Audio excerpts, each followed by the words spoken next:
ಆತ್ಮೀಯ ಬಂಧುಗಳೇ, ಶ್ರೀ ದುರ್ಗಾ ಪರಮೇಶ್ವರಿ ಯಕ್ಷಗಾನ ಯುವಕಂಡ ಮಂಡಲ ರಿಜಿಸ್ಟ್ರೇಡ್ ದುರ್ಗಾಪುರ ಕಿನ್ಯ ಇದರ ಸುವರ್ಣ ಮಹೋತ್ಸವದ ಅಂಗವಾಗಿ ಕೀರ್ತನಕಾರರು ಕೀರ್ತನ ಪ್ರವೀಣ ಶ್ರೀ ಯೋಗಾಚಾರ್ಯ ಶ್ರೀ ಪುಂಡರೀಕಾಕ್ಷ ಬೆಳ್ಳೂರು ಇವರಿಂದ ಹರಿಕಥಾ ಸತ್ಸಂಗ ಕಾರ್ಯಕ್ರಮ. ಈ ಕಾರ್ಯಕ್ರಮವನ್ನು ದೀಪ ಬೆಳಗಿಸುವ ಮೂಲಕ ನಾವು ಆರಂಭಿಸ್ತಾ ಇದ್ದೇವೆ. ದೀಪ ಬೆಳಗಿಸಲಿಕ್ಕೆ ನಮ್ಮ ಯಕ್ಷಗಾನ ಯುವಕ ಮಂಡಲದ ಗೌರವಾಧ್ಯಕ್ಷರು ಶ್ರೀಯುತ ರಾಮಯ್ಯ ಕಿಲ್ಲೆ, ಹಾಗೆ ಹಿರಿಯ ಸದಸ್ಯರು ಶ್ರೀಯುತ ಭಾಸ್ಕರ್ ಬಿಸ್ತಡ ಮತ್ತು ಇಂದಿನ ಕಾರ್ಯಕ್ರಮದ ಪ್ರಾಯೋಜಕರು ಮತ್ತು ಸಂಘದ ಅಧ್ಯಕ್ಷರು ಶ್ರೀಯುತ ಶ್ರೀ ಬಾಬು ಶ್ರೀ ಶಾಸ್ತ್ರ ಕಿನ್ಯ ಇವರನ್ನು ಸ್ವಾಗತಿಸ್ತಾ ಅವರು ದೀಪ ಬೆಳಗಿಸುವ ಮೂಲಕ ಈ ಕಾರ್ಯಕ್ರಮವನ್ನು ಆರಂಭಿಸಬೇಕಾಗಿ ವಿನಂತಿ ಮಾಡಿಕೊಳ್ತಾ ಇದ್ದೇವೆ. ಆತ್ಮೀಯ ಬಂಧುಗಳೇ,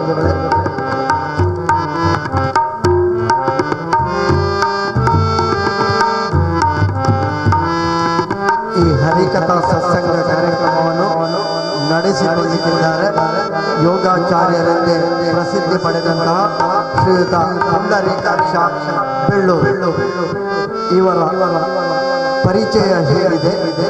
ಶ್ರೀರಾಮಚರಿತೆಯನ್ನು ಹರಿಕಥೆಯ ಮೂಲಕ ಜನಮಾನಸಕ್ಕೆ ತಲುಪಿಸುವಂತಹ ಒಂದು ಕಾರ್ಯಕ್ರಮವನ್ನು ಯೋಗಾಚಾರ್ಯ ಶ್ರೀ ಪುಂಡರೀಕಾಕ್ಷ ಬೆಳ್ಳೂರು ಇವರು ಮಾಡಿಕೊಂಡು ಬರ್ತಾ ಇದ್ದಾರೆ. ಇದು 3ನೇ ವರ್ಷದ ರಾಮಾಯಣದ ಕಥೆಯ ಹರಿಕಥಾ ಸತ್ಸಂಗ ಕಾರ್ಯಕ್ರಮ.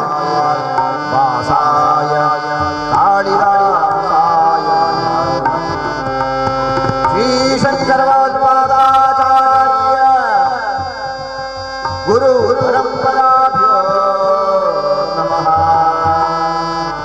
ಗುರು ಪರಂಪರಾಭ್ಯೋ ನಮಃ.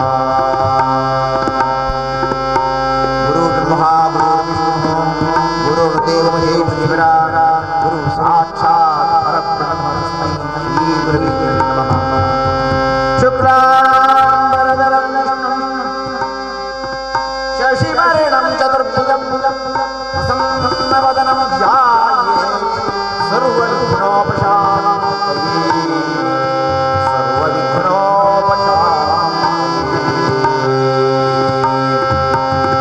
ಯಾ ದೇವಿ ಸರ್ವಭೂತೇಷು ಮಾತೃರೂಪೇಣ ಸಂಸ್ಥಿತಾ ನಮಸ್ತಸ್ಯೈ ನಮಸ್ತಸ್ಯೈ ನಮಸ್ತಸ್ಯೈ ನಮೋ ನಮಃ. ರಾಮಾಯ ರಾಮಚಂದ್ರಾಯ ರಾಮಚಂದ್ರಾಯ ರಘುನಾಥಾಯ ನಾಥಾಯ ಸೀತಾಯ ನಮಃ. ಸೀತಾಯ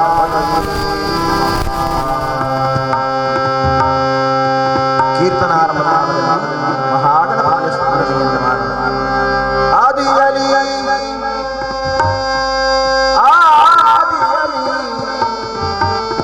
ಆದಿಯಲಿ ಗಜಮುಖನ ಅರ್ಚಿಸಿ ಆರಾಧಿಸಲು.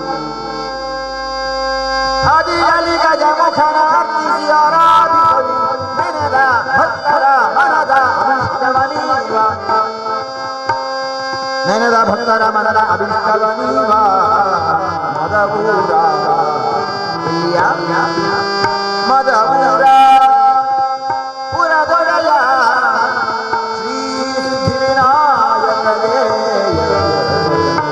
ಶರಣೋ ಶರಣೋ ಶರಣೋ.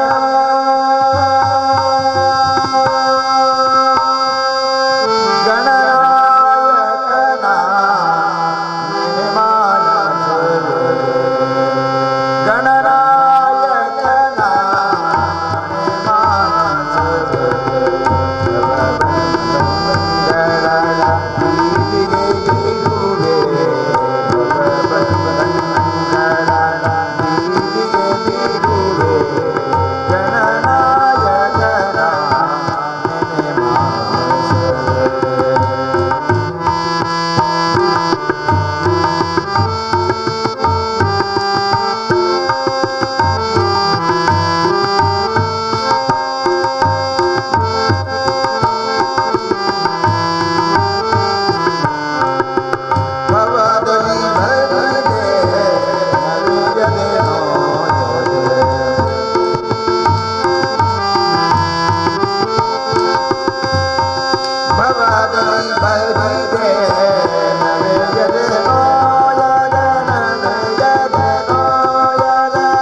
ಮಾನವ ಜನ್ಮ ಸುಕೃತ ಕೋಟಿ ಲಭ್ಯವಾಗುವ ಈ ಭೂಮಿ ಪವಿತ್ರ ಮತ್ತು ಶ್ರೇಷ್ಠವಾಗಿರುವ ಎಂಬುದನ್ನು ದಾಸವರೇಣ್ಯರು ಸಾಧು ಸಂತರು ವಿದ್ವಾಂಸರು ಹಾಡಿ ಹೋಗಿದ್ದಾರೆ. ಈ ಭೂಮಿಯಲ್ಲಿ ಕಲ್ಲಾಗಿ ಮಣ್ಣಾಗಿ ಕ್ರಿಮಿ ಕೀಟ ಪಶುಪಕ್ಷಿಯಾಗಿ ಜನಿಸಿದರು ಜೀವನ ಸಾರ್ಥಕ. ಯಾಕೆಂದರೆ ಇದು ಭಾರತ. ಹಿಮಾಲಯಂ ಸಮಾರಭ್ಯ ಯಾವದಿತ್ತು ಸರೋವರಂ ನಂ ದೇವ ನಿರ್ಮಿತಂ ದೇಶಂ ಹಿಂದೂಸ್ತಾನಂ ಪ್ರತಿಷ್ಠತೆ. ಯಜ್ಞ ಯಾಗಾದಿಗಳು, ಹೋಮ ಹವನಾದಿಗಳು, ಜಪ ತಪ ಸಂಧ್ಯಾವಂದನಾದಿ ಕಾರ್ಯಕ್ರಮಗಳು ನಡೆಯುತ್ತಾ ಈ ಭೂಮಿ ಶ್ರೇಷ್ಠ ಭೂಮಿಯಾಗಲಿದೆ. ಇಂತಹ ಈ ಭೂಮಿಯಲ್ಲಿ ಜನ್ಮ ಎತ್ತಬೇಕು ಅಂತಾದರೆ ಪೂರ್ವ ಜನ್ಮದ ಪುಣ್ಯ ಇರಬೇಕು. ಪೂರ್ವ ಜನ್ಮದ ಪುಣ್ಯದಿಂದ ನಾವು ಮನುಷ್ಯರಾಗಿ ಹುಟ್ಟಿದ್ದೇವೆ. ಈ ಮಾನವ ಜನ್ಮವನ್ನು ಸಾರ್ಥಕ ಮಾಡಿಕೊಳ್ಳಬೇಕಾದರೆ ಮಾನವ ಜನ್ಮವನ್ನು ಸಾರ್ಥಕ ಮಾಡಿಕೊಳ್ಳಬೇಕಾದರೆ ಅದಕ್ಕೆ ಹೀಗೆ ಮಾಡಬೇಕು ಹೀಗೆ ಮಾಡಬೇಕು ಎಂಬುದಾಗಿ ಧರ್ಮಶಾಸ್ತ್ರಗಳು ಸಾರಿ ಮನುಷ್ಯನಿಗೆ ಬೇಕಾಗಿರುವಂತಹ ವಿದ್ಯಾರ್ಥಿಗಳಿಗೆ ಬೇಕಾಗಿರುವಂತಹ ಜ್ಞಾನ ಭಂಡಾರವನ್ನು ಜಗತ್ತಿಗೆ ಕೊಟ್ಟಿರುವಂತಹ ವೇದ ಋಗ್ವೇದ, ಯಜುರ್ವೇದ, ಸಾಮವೇದ, ಇಂತಹ ವೇದಗಳಿಂದಾಗಿ ಮಾನವ ಜನಾಂಗದ ಜೀವನಕ್ಕೆ ಬೇಕಾಗಿರುವಂತಹ ಜೀವನ ಮೌಲ್ಯಗಳನ್ನು ಆ ವೇದಗಳು ಸಾರ್ತಾವೆ. ಅದರಲ್ಲಿ ಸತ್ಯಂ ವದ ಧರ್ಮಂಚರ ಸ್ವಾಧ್ಯಾಯಂ ಪ್ರಮತಃ ಮಾತೃದೇವೋ ಭವ ಪಿತೃದೇವೋ ಭವ ಆಚಾರ್ಯ ದೇವೋ ಭವ ಅತಿಥಿ ದೇವೋ ಭವ ರಾಷ್ಟ್ರದೇವೋ ಭವ. ಈ ರೀತಿಯಾಗಿ ವೇದವಾಕ್ಯಗಳು ತಾಯಿ ದೇವರಿಗೆ ಸಮಾನ ಅಲ್ಲ, ತಾಯಿಯೇ ದೇವರು. ತಂದೆ ದೇವರಿಗೆ ಸಮಾನ ಅಲ್ಲ, ತಂದೆಯೇ ದೇವರು. ಈ ರೀತಿ ತಂದೆ ತಾಯಿಯ ದೇವರಂತೆ ಕಂಡುಕೊಂಡು ಬಂದಿರುವಂತಹ ಅತಿಥಿಗಳನ್ನು ಸತ್ಕಾರ ಮಾಡಿ ಅವರಿಗೆ ದೇವರಂತೆ ಷೋಡಶೋಪಚಾರ ಪೂಜೆಯನ್ನು ಮಾಡಿ ಅವರ ಮನಸ್ಸಿಗೆ ಬೇಕಾಗಿರುವಂತಹ ಆನಂದದಾಯಕವಾಗಿರುವ ವಿಚಾರಗಳ ಅನ್ನಪಾನಾದಿಗಳನ್ನು ಅವರನ್ನು ಸಂತೃಪ್ತಿಗೊಳಿಸಿ ಈ ರೀತಿ ಜೀವನವನ್ನು ಸಾರ್ಥಕ ಮಾಡಿಕೊಳ್ಳಬೇಕು. ಆ ಸಾರ್ಥಕ ಜೀವನಕ್ಕೆ ವೇದವನ್ನು ಅಧ್ಯಯನ ಮಾಡಿದವರಿಗೆ ಮಾತ್ರ ಅದು ಗೊತ್ತಾದರೂ ಸಾಕು, ಬದಲಾಗಿ ಉಳಿದವರಿಗೂ ಅದರ ಅರ್ಥ ಆಗಬೇಕು. ಅದಕ್ಕೋಸ್ಕರ ವ್ಯಾಸರಾಯರು ಉಪನಿಷತ್ತುಗಳನ್ನ ಸಿದ್ಧ ಮಾಡ್ತಾರೆ. ಆ ಉಪನಿಷತ್ತುಗಳಲ್ಲಿ ವೇದದಲ್ಲಿರುವಂತಹ ಸಾರವನ್ನೇ ತಿಳಿಯಲ್ಪಡಿಸುತ್ತಾರೆ. ಅಲ್ಲಿಗೂ ತೃಪ್ತಿಯಾಗದ ವ್ಯಾಸರು ಮುಂದೆ ಪುರಾಣಗಳನ್ನು ಸಿದ್ಧ ಮಾಡಿ ಆ ಪುರಾಣಗಳ ಮುಖಾಂತರವಾಗಿ ಜೀವನವನ್ನು ಉಜ್ಜೀವನ ಮಾಡುವುದಕ್ಕೆ ಬೇಕಾಗಿರುವ ಜೀವನ ಮೌಲ್ಯವನ್ನು ತಿಳಿಸಿಕೊಟ್ಟರೆ ತೃಪ್ತಿ ಹೊಂದದೇ ಇರುವಂತಹ ವ್ಯಾಸರು ಮುಂದೆ ಮಹಾಭಾರತ ಎಂಬ ಸದ್ಗ್ರಂಥವನ್ನು ರಚನೆ ಮಾಡಿ ಜನಮಾನಸ ಮಾಡಿಸುತ್ತಾರೆ. ಮಹಾಭಾರತ ಒಳಗಡೆ ಏನಿದೆ ಅಂತ ಹೇಳಿದರೆ ಮನುಷ್ಯ ಹೇಗೆ ಬದುಕಬಾರದು, ಹೇಗೆ ಬದುಕಿದರೆ ಕಷ್ಟ, ಹೇಗೆ ಬದುಕಿದರೆ ನಷ್ಟ ಆಗ್ತದೆ ಎಂಬಂತಹ ಎಲ್ಲ ವಿಚಾರವನ್ನು ತಿಳಿಸಿಕೊಂಡಿದ್ದಾರೆ. ಅದಕ್ಕೋಸ್ಕರ ತಿಳಿದವರು ಹೇಳಿದರು, ನೀನು ರಾಮನಂತ ಬದುಕು, ಆದರೆ ಕೃಷ್ಣನಂತ ಬದುಕಲಿಕ್ಕೆ ಹೋಗಬೇಡ. ರಾಮನಂತ ಬದುಕು, ಏಕಪತ್ನಿ ವ್ರತಾಷ್ಟ ಮಾಡು. ಕೃಷ್ಣನ ಹಾಗೆ 16 ಶಾಸ್ತ್ರ 8 ಜನರನ್ನು ಮದುವೆಯಾಗಲಿಕ್ಕೆ ಹೋಗಿ ಇವನ ಸ್ಥಿತಿ ಏನಾಗಬಹುದು? ಹಾಡುಗಾರನ ಹಾಡಿದ್ದ ಹೆಂಡತಿಯೊಬ್ಬಳು ಮನೆಯೊಳಗಿದ್ದರೆ ನನಗದು ಕೋಟಿ ರೂಪಾಯಿ, ಹೆಂಡತಿಯೊಬ್ಬಳು ಹತ್ತು ಹರಿದರೆ ನಾನು 1 ರೂಪಾಯಿ ಇಂಥವನು ಹಾಡಿದ್ದಾನೆ. ಆದರೆ ಆ ಹಾಡಿಗೆ ಗೆರೆಯನ್ನು ಒಬ್ಬರು ವ್ಯಾಖ್ಯಾನಗಾರರು ಸೇರಿಸಿದ್ದಾರೆ. ಹೆಂಡತಿಯೊಬ್ಬಳು ಮನೆಯೊಳಗಿದ್ದರೆ ನನಗೆ ಅದು ಕೋಟಿ ರೂಪಾಯಿ, ಹೆಂಡತಿಯೊಬ್ಬಳು ಹತ್ತಿರವಿದ್ದರೆ ನಾನು 1 ರೂಪಾಯಿ. ಒಂದೇವನು ಹೇಳ್ತಾನೆ, ಹೆಂಡತಿ ಇಬ್ಬರು ಮನೆಯೊಳಗಿದ್ದರೆ ಗಂಡ ಮಾತ್ರ ಸಪಾಯಿ. ಹಾಗಾಗಿ ಕೃಷ್ಣನ ಹಾಗೆ 18,008 ಜನರನ್ನು 16,008 ಜನರನ್ನು ಮದುವೆಯಾಗಲಿಕ್ಕೆ ಹೋದರೆ ಸಪಾಯಿ. ಅದಕ್ಕೆ ಕೃಷ್ಣನಂತೆ ಬದುಕಲಿಕ್ಕೆ ಹೋಗಬೇಕು.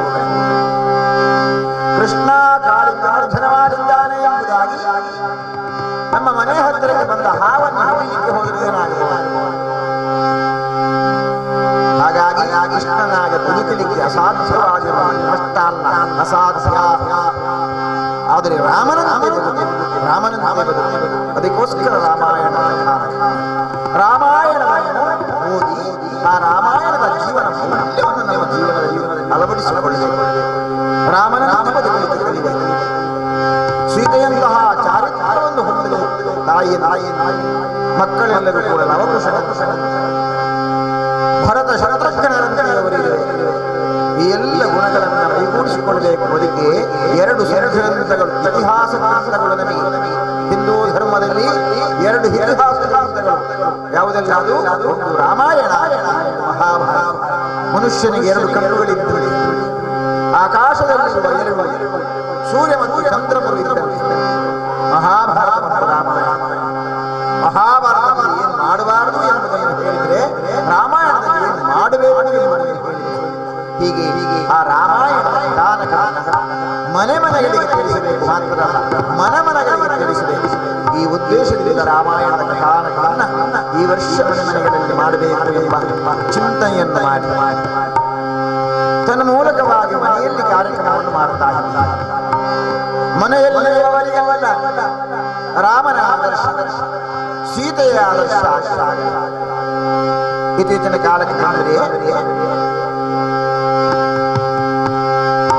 ಹಾಕಿಕೊಳ್ಳುವಂತಹ ಮೈ ಮೇಲೆ ಹಾಕುವ ಒಡವೆ ಮೈ ಮೇಲೆ ಹಾಕುವಂತಹ ವಸ್ತ್ರಾಭರಣಗಳು ಹಿಂದಿನ ಹಾಗೆ ಅದೊಂದು ಸುಸಂಸ್ಕೃತವಾಗಿರುವ ವಸ್ತ್ರಾಭರಣಗಳನ್ನು ಧರಿಸುವುದರಿಂದ ಸುಸಂಸ್ಕೃತವಾಗಿರುವಂತಹ ಜೀವನ ಶೈಲಿಯ ಹಿಂದಿನ ಒಂದು ಗಾದಿಗೇನು ಹರಿದ ಬಟ್ಟೆಯಾದರೂ ಹೊಲಿದು ಹಾಕುವ ಹಿಂದಿನವರು ಹೇಳಿ ಹರಿದು ಹೋಯ್ತಾ ಒಳ್ಳೆ ಚಂದಕ್ಕೆ ನೋಡಿದಕ್ಕೆಲ್ಲ ಹೊಲಿಗೆ ಹಾಗೆ ಯಾಕೆ ಇಷ್ಟ ಆಯ್ತು. ಈಗ ಹೊಸ ಬಟ್ಟೆ ಹೊಲಿಯುವುದೇ ಹರಿದು ಆ ಹರಿದ ಬಟ್ಟೆಗೆ ತುಂಬ ಬೆಲೆ. ಹುಡುಗರೆಲ್ಲ ಪ್ಯಾಂಟ್ ಹಾಕ್ತಾರೆ ನೋಡಿ, ಅಲ್ಲಿ ತೂತು ಮಾಡಿದ್ರು ರೋಮ ಎಲ್ಲ ಬಿಸಿ. ಇನ್ನು ಕೆಲವರು ಬಟ್ಟೆ ಹಾಕಿಲ್ಲ, ಎಲ್ಲಿ ತೂತಿರಬಾರದು ಎಲ್ಲಿ ತೂತಿರಬೇಕು ಅಲ್ಲಿ ತೂತಿರು. ಈ ರೀತಿಯವಾದ ವಿಕೃತವಾಗಿರುವಂತಹ ಒಂದು ಬಟ್ಟೆ ಬರೆಗಳನ್ನು ಧರಿಸುವಂತಹ ವಿಕೃತವಾದ ಜೀವನ ಶೈಲಿ. ಹೆಣ್ಣು ಮಕ್ಕಳೆಲ್ಲ ತಲೆ ಕೂದಲು ಬೆಳೆಸಿ ಅದನ್ನ ಚಂದಕ್ಕೆ ಬಾಚಿ ತಲೆಯಲ್ಲಿ ಹೂ ಮುಡಿದು ಹಣೆಯಲ್ಲಿ ಕುಂಕುಮವನ್ನ ಹಚ್ಚಿ ಚಂದ ಇರಬೇಕು. ಹೆಣ್ಣು ಮಕ್ಕಳು ಕಾಣಬೇಕಾದ್ರೆ ಲಕ್ಷ್ಮೀ ದೇವಿಯಂತೆ ಕಾಣಬೇಕು. ಪಟ್ಟ ಸೀರೆಯ ನೋಟು ಜರಿಯರ ಬಗೆಯ ನೋಟು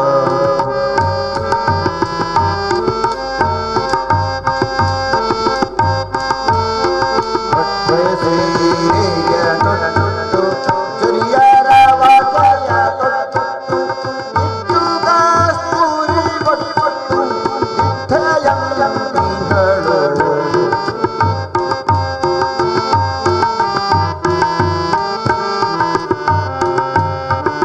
ಇಟ್ಟು ಕಸ್ತೂರಿ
ಕಲ್ಲಿನ ಮೇಲೆ ಕೂತ್ಕೊಂಡು ಎಡದ ಕಾಲನ್ನು ಎತ್ತಿ ಬಲದ ಕಾಲಿನ ಮೇಲೆ ಇರಿಸಿ ಚಂದವಾಗಿ ವಾಣಿಯನ್ನು ನಿಲ್ಲಿಸ್ತಾ ಇರ್ತಾರೆ. ಹೀಗೆ ನೋಡಿರೈ ಶಾರದೆಯು ಕುಳಿತಿರುವ ಪಟ್ಟೆ ಸೀರೆಯನು ನಮ್ಮ ತಾಯಿಯನ್ನು ಹೇಗಿರಬೇಕು. ಪಟ್ಟೆ ಸೀರೆಯನು ಜರಿಯ ರವಗೆಯ ತೊಟ್ಟು ತಾಯಿಯಂದರು ಆ ಜರಿಯ ರವಗೆಯನ್ನು ಹಾಕಿ ಇಟ್ಟು ಕಸ್ತೂರಿ ಬಟ್ಟು ದಿಟ್ಟೆಯಲ್ಲಿ ಹಾಡು. ಅವಳು ಕಾಣಬೇಕಾದ್ರೆ ಒಂದು ರೀತಿಯ ಭಯ. ಯಾವ ಭಯ? ಭಕ್ತಿಯ ಭಯ, ಶ್ರದ್ಧಾಭಕ್ತಿಯ ಭಯ ತಾಯಿಯನ್ನು. ಅದರ ಪರಿಣಾಮವಾಗಿ ಅವಳು ಗೌರವಕ್ಕೆ ಪಾತ್ರರಾಗ್ತಾರೆ. ಮಾತ್ರ ಅಲ್ಲ, ಕೌಟುಂಬಿಕ ಜೀವನದಲ್ಲಿ ಆನಂದವನ್ನು ಅನುಭವಿಸುವುದು. ಇಟ್ಟು ಕಸ್ತೂರಿ ಬೊಟ್ಟು, ಹಣೆಯಲ್ಲಿರುವಂತಹ ಕಸ್ತೂರಿ ಬೊಟ್ಟು ಅದು ಕಾಣಬೇಕಾದರೆ ಆನಂದವಾಗಿ ಚಂದವಾಗಿ ಅಂದವಾಗಿ ಮಾಂಗಲ್ಯ ವಿಧಿಯಾಗಿರುವಂತಹ ತಾಯಿಯಂದರು, ಸೌಭಾಗ್ಯವತಿಯಾಗಿರುವ ತಾಯಿಯಂದರು ಹಣೆಯಲ್ಲಿ ಕುಂಕುಮವನ್ನು ಹಚ್ಚಿಕೊಳ್ಳುತ್ತಾರೆ. ಕುಂಕುಮ ಕೆಂಪು ಬಣ್ಣದಿಂದ ಇರುವಂತಹ, ಕೆಂಪು ಬಣ್ಣ ಅಂದ್ರೆ ಲಕ್ಷ್ಮೀದೇವಿ ಕೂತಿರುವಂತಹ ತಾವರೆಯ ಬಣ್ಣ. ಮಾತ್ರ ಅಲ್ಲ, ತಾಯಿಯರು ಉಡುವಂತಹ ಸೀರೆಯ ಬಣ್ಣ. ಲಕ್ಷ್ಮೀದೇವಿ ಉಡುತ್ತಿರುವ ಸೀರೆಯ ಬಣ್ಣ ಯಾವುದು ಹೇಳಿದರೆ ಅದು ಕೆಂಪು ಬಣ್ಣ. ಅಂತಹ ಕೆಂಪು ಬಣ್ಣ ಅಂದ್ರೆ ಅದು ಎರಡು ಸಂದೇಶವನ್ನು ಕೊಟ್ಟಿದೆ ನೋಡುವವನಿಗೆ. ಒಂದನೇ ಸಂದೇಶ, ಲಕ್ಷ್ಮೀ ಅಂದ್ರೇನು? ಅಷ್ಟಲಕ್ಷ್ಮಿ ಮನೆಗೆ ಬರಲಿ ಎಂದು ಕೇಳ್ತೇವೆ ನಾವು. ನಮ್ಮನೆಗೆ ಧನ, ಕನಕ, ಪುತ್ರ, ಪೌತ್ರ, ಈ ರೀತಿ ಅಷ್ಟ ಐಶ್ವರ್ಯಗಳು ಮನೆಯಲ್ಲಿ. ಅದಕ್ಕೆ ಅಷ್ಟಲಕ್ಷ್ಮಿ ನಮ್ಮ ಮನೆಯಲ್ಲಿರಬೇಕು. ನಮ್ಮ ಮನೆಯಿಂದ ದಾರಿದ್ರ್ಯ ಲಕ್ಷ್ಮಿ ಹೊರಗಡೆ ಹೋಗಬೇಕು. ಆ ಲಕ್ಷ್ಮಿ ಕೆಂಪು ಬಣ್ಣದ ಬಟ್ಟೆಯನ್ನು ಆ ಸಂದೇಶವನ್ನು ಕೊಟ್ಟಿದೆ ಕುಂಕುಮ. ತಾಯಿ ಮನೆಗೆ ಬರುವಾಗ ಅಥವಾ ಮಡದಿರುವಾಗ, ನಾನು ನನ್ನ ಮನೆಯ ಲಕ್ಷ್ಮಿ, ಈ ಲಕ್ಷ್ಮಿಯ ಆರಾಧನೆಯನ್ನು ಮಾಡು, ತನ್ಮೂಲಕವಾಗಿ ನಿಮ್ಮ ಜೀವನವನ್ನು ಸಾರ್ಥಕ ಮಾಡಿಕೋ ಎಂಬುದನ್ನು ನೆನಪಿಸಿಕೊಡುತ್ತದೆ ಹಣೆಯಲ್ಲಿರುವಂತಹ ತಿಲಕ. ಇನ್ನೊಂದು ಸಂದೇಶ ಏನು? ಅದು ಕೆಂಪು ಬಣ್ಣ. ಎಲ್ಲಿಯಾದರೂ ಹೆಣ್ಣು ಮಕ್ಕಳನ್ನು ಕೆಟ್ಟ ದೃಷ್ಟಿಯಿಂದ ನೋಡಿದರೆ ಅವಳ ಸೌಂದರ್ಯವನ್ನು ನೋಡಿ ಮರುಳಾಗಿ ಅವಳನ್ನು ಹೋಗಿಸಬೇಕು ಎಂಬಂತಹ ಆಸೆ ಉಂಟಾದರೆ ನಿನ್ನ ಪಾಲಿಗೆ ನಾನು ಶತ್ರುವಾಗಿ ನಿನ್ನ ರಕ್ತ ಕಾರಿಸುತ್ತೇನೆ. ಕೆಂಪು ಬಣ್ಣ ನಿನ್ನ ರಕ್ತ ಕಾರಿಸ ಈ ಸಂದೇಶವನ್ನು ಒಲಿದರೆ ನಾರಿ, ಮುನಿದರೆ ಮಾರಿ ಎಂಬಂತಹ ಸಂದೇಶವನ್ನು ಆ ಹಣೆಯಲ್ಲಿರುವ ತಿಲಕ ಕೊಡುತ್ತದೆ. ಅಂತಹ ಆ ತಿಲಕ ಈಗ ತಾಯಿಯನ್ನ ಮನೆಯಲ್ಲಿ ಕಾಣಲಿಕ್ಕೆ ಸ್ಟಿಕ್ಕರ್ ಅಂಟಿಸುವುದು, ಹಣೆಯಲ್ಲಿ ತಿಲಕರ ಸೀತಾದೇವಿ ಹೇಗೆ ರಮಣೀಯವಾಗಿ ಸೌಂದರ್ಯವತಿಯಾಗಿ ಗುಣದ ಗಣಿಯಾಗಿ ಬೆಳಗಿದ್ರು ಅಂತಹ ಸ್ವಭಾವ ತಾಯಿಯನ್ನು ಬೆಳಿಬೇಕು ಎಂಬಂತಹ ದೃಷ್ಟಿಯಿಂದ ರಾಮಾಯಣದ ಕಥಾನಕ ಮನೆ ಮನೆಗಳಲ್ಲಿ ಹೋಗಿ ತಿಳಿಸಿ ಆ ಮನೆಯ ತಾಯಿಯನ್ನು ಸುಸಂಸ್ಕೃತವಾದ ಜೀವನವನ್ನು ಸಾಧಿಸುವ ಈ ಉದ್ದೇಶದಿಂದ ರಾಮಾಯಣವನ್ನು ಮನೆಯಲ್ಲಿ ಮಾಡಿ ಆ ಮನೆಯಲ್ಲಿ ಸಂಸ್ಕಾರವನ್ನು ಬೆಳೆಯುವಂತೆ ಮಾಡಬೇಕು ಎಂಬಂತಹ ಇಚ್ಛೆಯಿಂದ ಈ ವರ್ಷ ಕರ್ನಾಟಕ ಸಂಕ್ರಮಣದಿಂದ ಸಿಂಹ ಸಂಕ್ರಮಣದವರೆಗೆ 33 ದಿವಸ ಆಗುತ್ತೆ. 33 ಕಡೆಗಳಲ್ಲಿ 33 ಮನೆಗಳಲ್ಲಿ ಹರಿಕಥಾ ಸತ್ಸಂಗವನ್ನು ಮಾಡುವ ನಿರ್ಣಯವನ್ನು ಮಾಡಿ ಇವತ್ತು ವಿಶೇಷವಾಗಿ ಜಟಾಯುಗೆ ಮೋಕ್ಷವನ್ನು ನೀಡುವಂತಹ ಕಥಾಭಾವ. ನಿನ್ನೆ ದಿವಸ ಸೀತಾದೇವಿ ಚಿನ್ನದ ಜಿಂಕೆಗೆ ಮರುಡ ರಾಮಚಂದ್ರ ದೇವರೇ ಜಿಂಕೆಬೇಕು ಅಂತ ಕೇಳಿಕೊಂಡು ಇವತ್ತಿನ ಪುಣ್ಯ ಕಥಾನಕ ಜಟಾಯು ಜಟಾಯು ಮೋಕ್ಷದ ಕಥೆಯನ್ನು ಕೇಳಿ ನಮ್ಮ ಜೀವನವನ್ನು ಸಾರ್ಥಕ ಮಾಡಿಕೊಳ್ಳೋಣ. ಪಕ್ಷಿಯಾದರೂ ಕೂಡ ಹೆಣ್ಣೊಬ್ಬರಿಗೆ ಹೇಗೆ ಸಹಾಯವನ್ನು ಮಾಡಿ ಎಂಬಂತಹ ವಿಶೇಷವಾಗಿರುವ ಕಥಾನಕವನ್ನು ಕೇಳಿ ಜೀವನವನ್ನು ಸಾರ್ಥಕ ಮಾಡಿಕೊಳ್ಳೋಣ.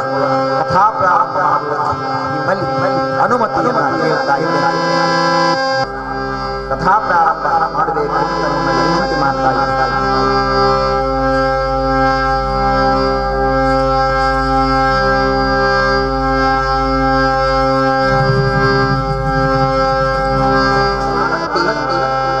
ರಾಮನ ಭಜನೆ ಮಾಡಿದ. ಯಾಕಂದ್ರೆ ತಾಳವನ್ನು ಕಟ್ಟಿದವ ದುರಿತವನ್ನು ಕಟ್ಟಿದವ. ಅದಕ್ಕೆ ತಾಳವನ್ನು ಕಟ್ಟಿ ಕಟ್ಟಿ ಕಟ್ಟಿ ಭಜನೆ ಮಾಡಿದೆ. ಬೆಂಗಳೂರಿಗೆ ಹೋದರೆ 2,000 ರೂಪಾಯಿ 3,000 ರೂಪಾಯಿ ತಗೊಳ್ತಾರೆ. ಅಂತಕ್ಕೆ ಕ್ಲಾಫ್ ಹಾಕಿಸಿ 2,000 3,000 ತಗೊಳ್ತಾರೆ. ನೀವು ಚಪ್ಪಾಳೆ ತಟ್ಟಿದ್ರೆ ನನಗೆ ಪೈಸೆ ಕೊಡಬೇಕು ಅಂತ ಸರಿಯಾಗಿ ಚಪ್ಪಾಳೆ ತಟ್ಟಿ ರಾಮ ಸ್ಮರಣೆಯನ್ನು ಮಾಡೋಣ. ರಾಮನ ಭಜನೆಯನ್ನು ಹಾಡೋಣ. ರಾಮನ ಕಥೆಯನ್ನು ಕೇಳ್ತಾ ಮನಸ್ಸಿಗೆ ಆನಂದವನ್ನು ಅನುಭವಿಸೋಣ. ಶ್ರೀರಾಮ ಜಯ ರಾಮ ಜಯ ಜಯ ರಾಮ.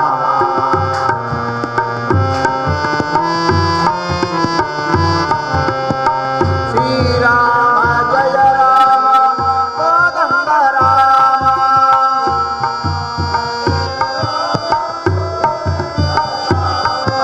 ಶ್ರೀರಾಮ ಜಯ ರಾಮ ಕೋದಂಡ ರಾಮ.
ಬೋಲೋ ಭಾರತ ದೇಶದಲ್ಲಿ ಶ್ರೇಷ್ಠವಾಗಿರುವಂತಹ ನಗರಿ ಎಂದರೆ ಅಯೋಧ್ಯೆ. ಅಯೋಧ್ಯೆಯಲ್ಲಿ ಅದೆಷ್ಟು ರಾಜರು, ಮಹಾರಾಜರು, ಚಕ್ರವರ್ತಿಗಳು ಆಳ್ವಿಕೆಯನ್ನು ಮಾಡಿ ಆ ಭೂಮಿಯನ್ನು ಪುನೀತಗೊಳಿಸುತ್ತಾರೆ. ದಿಲೀಪ ಚಕ್ರವರ್ತಿ ಮಕ್ಕಳಲ್ಲೇ ಕಾಲ ನಂದಿನಿಯನ್ನು ತಪಸ್ಸು ಮಾಡಿ ಒಲಿಸಿಕೊಂಡು ಅವಳ ಸೇವೆಯನ್ನು ಮಾಡಿ ನಂದಿನಿ ಮಲಗಿರುವಾಗ ಅವನು ಮಲಗು, ಅದು ಎದ್ದಾಗ ಅವನಿಗೆ ಅದರ ಪಾದ ಸೇವೆಯನ್ನು ಮಾಡು, ಅದಕ್ಕೆ ಬೇಕಾದ ದಿನಸುಗಳನ್ನು ಕೊಡುವ, ಆರತಿ ಬೆಳಗಿಸಿ ಮಂಗಳಾರತಿಗಳಿಗೆ ತಾಯಿ ನಮ್ಮನ್ನು ಅನುಗ್ರಹಿಸು ಎಂಬುದಾಗಿ ಪ್ರಾರ್ಥನೆ ಮಾಡಿದ ಪರಿಣಾಮವಾಗಿ ಆ ಮಹಾರಾಜನಿಗೆ ಪುತ್ರ ಸಂತತಿ ಉಂಟಾಗಿದೆ. ಅವನಿಂದ ಈ ರಘುವಂಶ ಉಂಟಾಗುತ್ತದೆ. ಆ ರಘುವಂಶದಲ್ಲಿ ಹುಟ್ಟಿಕೊಂಡವನೇ ನೇಮಿರಾಜ. ನೇಮಿರಾಜ ತಾನು ವಿದ್ಯೆಗಳನ್ನು ಕಲಿತು ರಥವನ್ನು ಓಡಿಸುವಂತ ವಿಶೇಷವಾದ ಸಾಮರ್ಥ್ಯವನ್ನು ಹೊಂದಿಕೊಂಡು 10 ದಿಕ್ಕುಗಳಿಗೂ ತಡೆಯಿಲ್ಲದೆ ರಥವನ್ನು ಹಾಯಿಸುವ ಸಾಮರ್ಥ್ಯವನ್ನು ಹೊಂದಿದ್ದರ ಪರಿಣಾಮವಾಗಿ ನೇಮಿರಾಜ ದಶರಥನಾದ. ಮುಂದಕ್ಕೆ ಹಿಂದಕ್ಕೆ ಮೇಲಕ್ಕೆ ಕೆಳಕ್ಕೆ ಎಡಕ್ಕೆ ಬಲಕ್ಕೆ ಯಾವ ದಿಕ್ಕಿಗೂ ಬೇಕಾದರೂ ರಥವನ್ನು ಹಾಯಿಸುವ ಸಾಮರ್ಥ್ಯ ದಶರಥ ಮಹಾರಾಜನಿಗೆ ಮಾತ್ರ ಇದ್ದರು. ಹಾಗಾಗಿ ಅವನು ದಶರಥ, ಪ್ರಪಂಚದಲ್ಲಿ ಇನ್ನೊಬ್ಬ ದಶರಥ ಅಂತಹ ದಶರಥ ಮಹಾರಾಜ ಕೌಸಲ್ಯ ಒಂದು ರೀತಿ ಪ್ರಾಣ ಭಯ, ಬದುಕಬೇಕು ಎಂಬ ಆಸೆ, ಇನ್ನೊಂದು ತನಗೆ ಮಕ್ಕಳಾಗಬೇಕು ಎಂಬ ಆಸೆ, ಬದುಕುವ ಆಸೆ. ಯಾಕೆಂದರೆ ಪರಶುರಾಮ ಮಹಾದೇವರು 21 ಬಾರಿ ಪ್ರದಕ್ಷಿಣೆ ಮಾಡಿ ಎಲ್ಲ ಕ್ಷತ್ರಿಯನ್ನು ಸಂಹಾರ ಮಾಡುವಂತಹ ಕಾಲದಲ್ಲಿ ತಾನು ಕಂಕಣಬದ್ಧನಾಗಿ ಜೀವರಕ್ಷಣೆ ಮಾಡಿಕೊಂಡವನು. ಇನ್ನೊಂದು ಮಕ್ಕಳಾಗಬೇಕು ಎಂಬ ಆಸೆ. ಅದರ ಪರಿಣಾಮವಾಗಿ 303 ಮಡದಿಯರನ್ನು ದಶರಥ ಮಹಾರಾಜ ತಾನು ಸ್ವೀಕಾರ ಮಾಡಿದರೂ ಕೂಡ ಯಾವುದೇ ಮಡದಿಯರನ್ನು ಮಕ್ಕಳಾಗದೇ ಇರುವಂತಹ ಚಿಂತೆ, ಮಕ್ಕಳಿಲ್ಲದ ಚಿಂತೆ. ಅದರ ಪರಿಣಾಮವಾಗಿ ವಶಿಷ್ಠ ಮಹಾಮನೆಗಳನ್ನು ತಿಳಿಸಿ ಪುತ್ರಕಾಮೇಷ್ಟಿ ಯಾಗವನ್ನು ಮಾಡಿಸಿ ಆ ಪುತ್ರಕಾಮೇಷ್ಟಿ ಯಾಗದ ಪೂರ್ಣಾಹುತಿಯ ಕಾಲದಲ್ಲಿ ಯಜ್ಞೇಶ್ವರನ ಪಾಯಸವನ್ನು ತಂದು ದಶರಥ ಮಹಾರಾಜನ ಸಾಧುವಾಗಿ ಮಡದಂದ್ರೆ ಕೊಟ್ಟರೆ ಮಕ್ಕಳಾಗ್ತದೆ ಎಂಬುದಾಗಿ ಸೂಚಿಸಿದ ಪರಿಣಾಮವಾಗಿ ಅದನ್ನು ಹಂಚಿಬಿಟ್ಟಿದ್ದ. ಕೈಕಾಲಿಗೆ ಅರ್ಧ ಭಾಗ, ಕೌಸಲ್ಯಗೆ ಅರ್ಧ ಭಾಗ. ಆ ಅರ್ಧ ಭಾಗವನ್ನ ತನ್ನ ತಂಗಿಯಾಗಿರುವಂತಹ ಸುಮಿತ್ರೆಗೆ ಇಬ್ಬರು ಹಂಚಿಕೊಟ್ಟಿದ್ದ. ಕೌಸಲ್ಯೇ ಅರ್ಧ ಭಾಗ ತಗೊಂಡಿದ್ದಾಳೆ, ಕೈಕಾಲ ಭಾಗವನ್ನು ಕೊಟ್ಟಿದ್ದಾಳೆ. ಅದರ ಪರಿಣಾಮವಾಗಿ ನವಮಾಸದಲ್ಲಿ ಶಿವಮುಹೂರ್ತದಲ್ಲಿ ಬುಧವಾರ ಪುನರ್ವಸು ನಕ್ಷತ್ರದಲ್ಲಿ ರಾಮಚಂದ್ರನ ಜನನವಾಯಿತು. ಮರು ದಿವಸ ಮಘಾ ನಕ್ಷತ್ರದಲ್ಲಿ ಗುರುವಾರ ದಿವಸ ಭರತಕುಮಾರನ ಜನನವಾಯಿತು. ಆಶ್ಲೇಷ ನಕ್ಷತ್ರದಲ್ಲಿ ಲಕ್ಷ್ಮಣ ಮತ್ತು ಶತ್ರುಘ್ನ ಮಹಾದೇವಿಗೆ ಮಹಾತಾಯಿಯಾಗಿ ಜನನವನ್ನು ಕೊಟ್ಟ. ಬೆಳೆಯುತ್ತಾ ಇರುವ ಮಕ್ಕಳನ್ನು ವಿಶ್ವಾಮಿತ್ರನಿಗೆ ಕಾಡಿಗೆ ಕರ್ಕೊಂಡು ಹೋಗಿ ಯಾಗರಕ್ಷೆಯನ್ನು ಮಾಡಿಸಿ ಬಲಾತ್ಕಾರ ಎಂಬಂತಹ ವಿದ್ಯೆಯನ್ನು ಅವರಿಗೆ ತಾವು ಮಾಡಿರುವ ಸಂಪಾದನೆ ಮಾಡಿರುವ ಶಸ್ತ್ರಾಸ್ತ್ರಗಳಿಂದ ರಾಮಲಕ್ಷ್ಮಣರಿಗೆ ಧರ್ಮ ಕಾರ್ಯಕ್ಕೆ ಬೇಕಾಗಿರುವ ಸಿದ್ಧತೆಯನ್ನ ಮುನಿಪುಂಗವರು ಮಾಡಿದ್ದಾರೆ.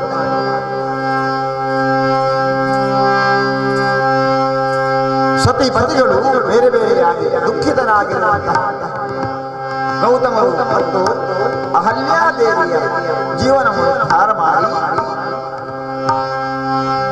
ಜನಕರಾಜನ ಸ್ಥಾನಕ್ಕೆ ಹೋಗಿ ಶಿವಧನುಸ್ಸನ್ನ ಮುರಿದು ಸೀತಾದೇವಿಯನ್ನು ವಿವಾಹ ಮಾಡಿ ಬರುತ್ತಿರುವ ಕಾಲ ಪರಶುರಾಮ ಮಹಾದೇವರಲ್ಲಿ ಕಾಡಾಕಾಡಿ ಯುದ್ಧವನ್ನು ಮಾಡಿ ತನ್ಮೂಲಕ ಅವರು ಕೊಟ್ಟಿರುವ ಎಲ್ಲ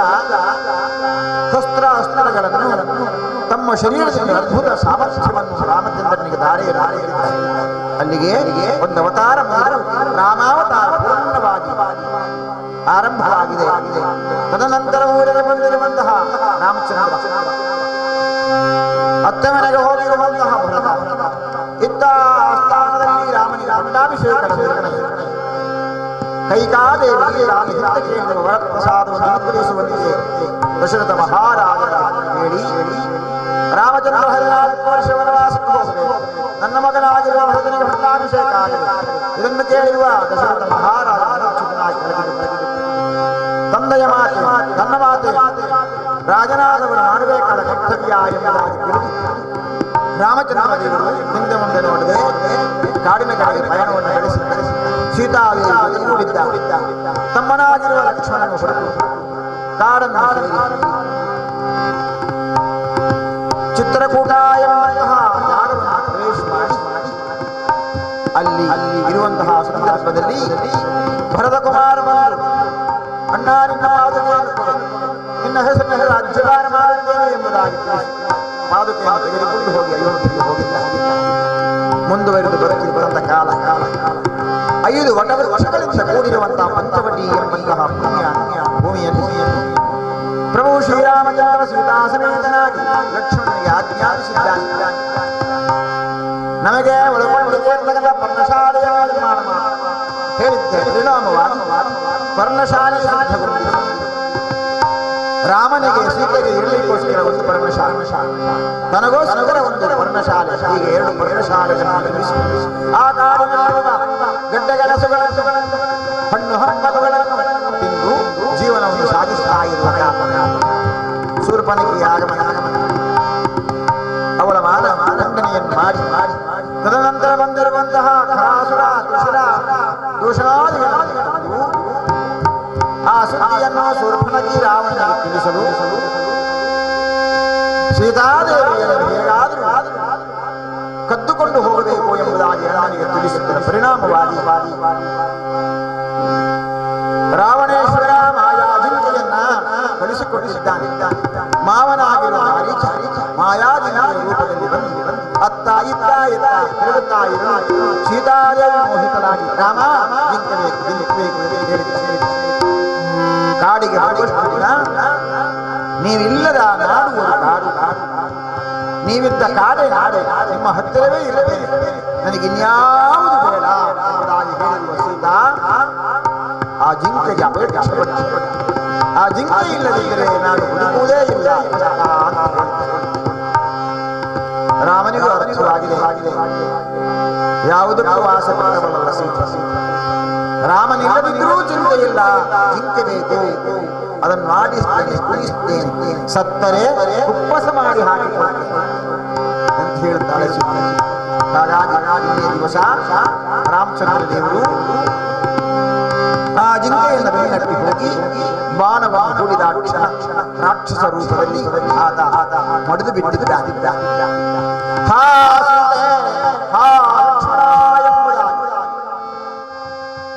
ಒಬ್ಬಿಡಲು ಸೀತಾದೇವಿ ತಮ್ಮ ಲಕ್ಷ್ಮಣನಿಗೆ ಹೇಳ್ತಾ ಇದ್ದಾರೆ, ಲಕ್ಷ್ಮಣ ಹೋಗು ಹೋಗು ಹೋಗು. ರಾಮನಿಗೇನೋ ಲಕ್ಷ್ಮಣ ಎಂಬ ಧ್ವನಿಯನ್ನು ನಾನು ಕೇಳಿದೆ. ಲಕ್ಷ್ಮಣ ಮೈದುನ ಲಕ್ಷ್ಮಣ ಹೋಗು ಹೋಗು ಹೋಗು ಎಂಬುದಾಗಿ ಸೀತಾದೇವಿ ಲಕ್ಷ್ಮಣನಿಗೆ ಅರುಹಲು ಲಕ್ಷ್ಮಣ ದೇವರು ಹೇಳ್ತಾರೆ, ಅಮ್ಮ ಸೀತಮ್ಮ ಚಿಂತ ಬೇಡ ಚಿಂತ ಬೇಡ ಚಿಂತಾದವಿ ಚಿತಾದವಿ ಬಿಂದು ಮಾತ್ರ ವಿಶೇಷತಃ ಚಿತಾದಹತಿ ಚಿಂತಾದಹತಿ. ಚಿಂತೆ ಮಾಡಬೇಡಮ್ಮ, ಚಿಂತೆ ಮಾಡಿದರೆ ನಮ್ಮ ಶರೀರಕ್ಕೆ ಕೊರಗಿ ಕೊರಗಿ ಕೊರಗಿ ಕೊರಗಿ ಚಿತೆಯನ್ನು ಸೇರಬೇಕಾಗಬೇಕು. ಚಿಂತೆ ಮಾಡಬೇಡ, ಅದು ರಾಮನ ಧ್ವನಿಯಲ್ಲ, ರಾಮಚಂದ್ರನ ಧ್ವನಿ ನನಗೆ ಸರಿಯಾಗಿ ಯಾಕಂದ್ರೆ ಚಿಕ್ಕಂದಿನಲ್ಲಿ ಅವನ ಜೊತೆಯಲ್ಲಿ ಬೆಳೆದು ಆಟ ಆಡಬೇಕಾದ್ರೆ, ಊಟ ಮಾಡಬೇಕಾದ್ರೆ, ತಿಂಡಿ ತಿನಸನ್ನು ತಿನ್ನಬೇಕಾದ್ರೆ, ಹಿರಿಯರ ಜೊತೆಯಲ್ಲಿ ಇರಬೇಕಾದ್ರೆ, ಬೇರೆ ಬೇರೆ ಕಡೆಯಲ್ಲಿ ಬೇರೆ ಬೇರೆ ಕಾರ್ಯಕ್ರಮದಲ್ಲಿ ನಾವು ಒಂದಾಗಬೇಕಾದ್ರೆ ರಾಮಚಂದ್ರನ ಬೇರೆ ಬೇರೆ ಧ್ವನಿಯನ್ನು ಕೇಳಿ ಬಳ್ಳಿ. ಹಾಗಾಗಿ ಇದು ರಾಮನ ಧ್ವನಿಯಲ್ಲ.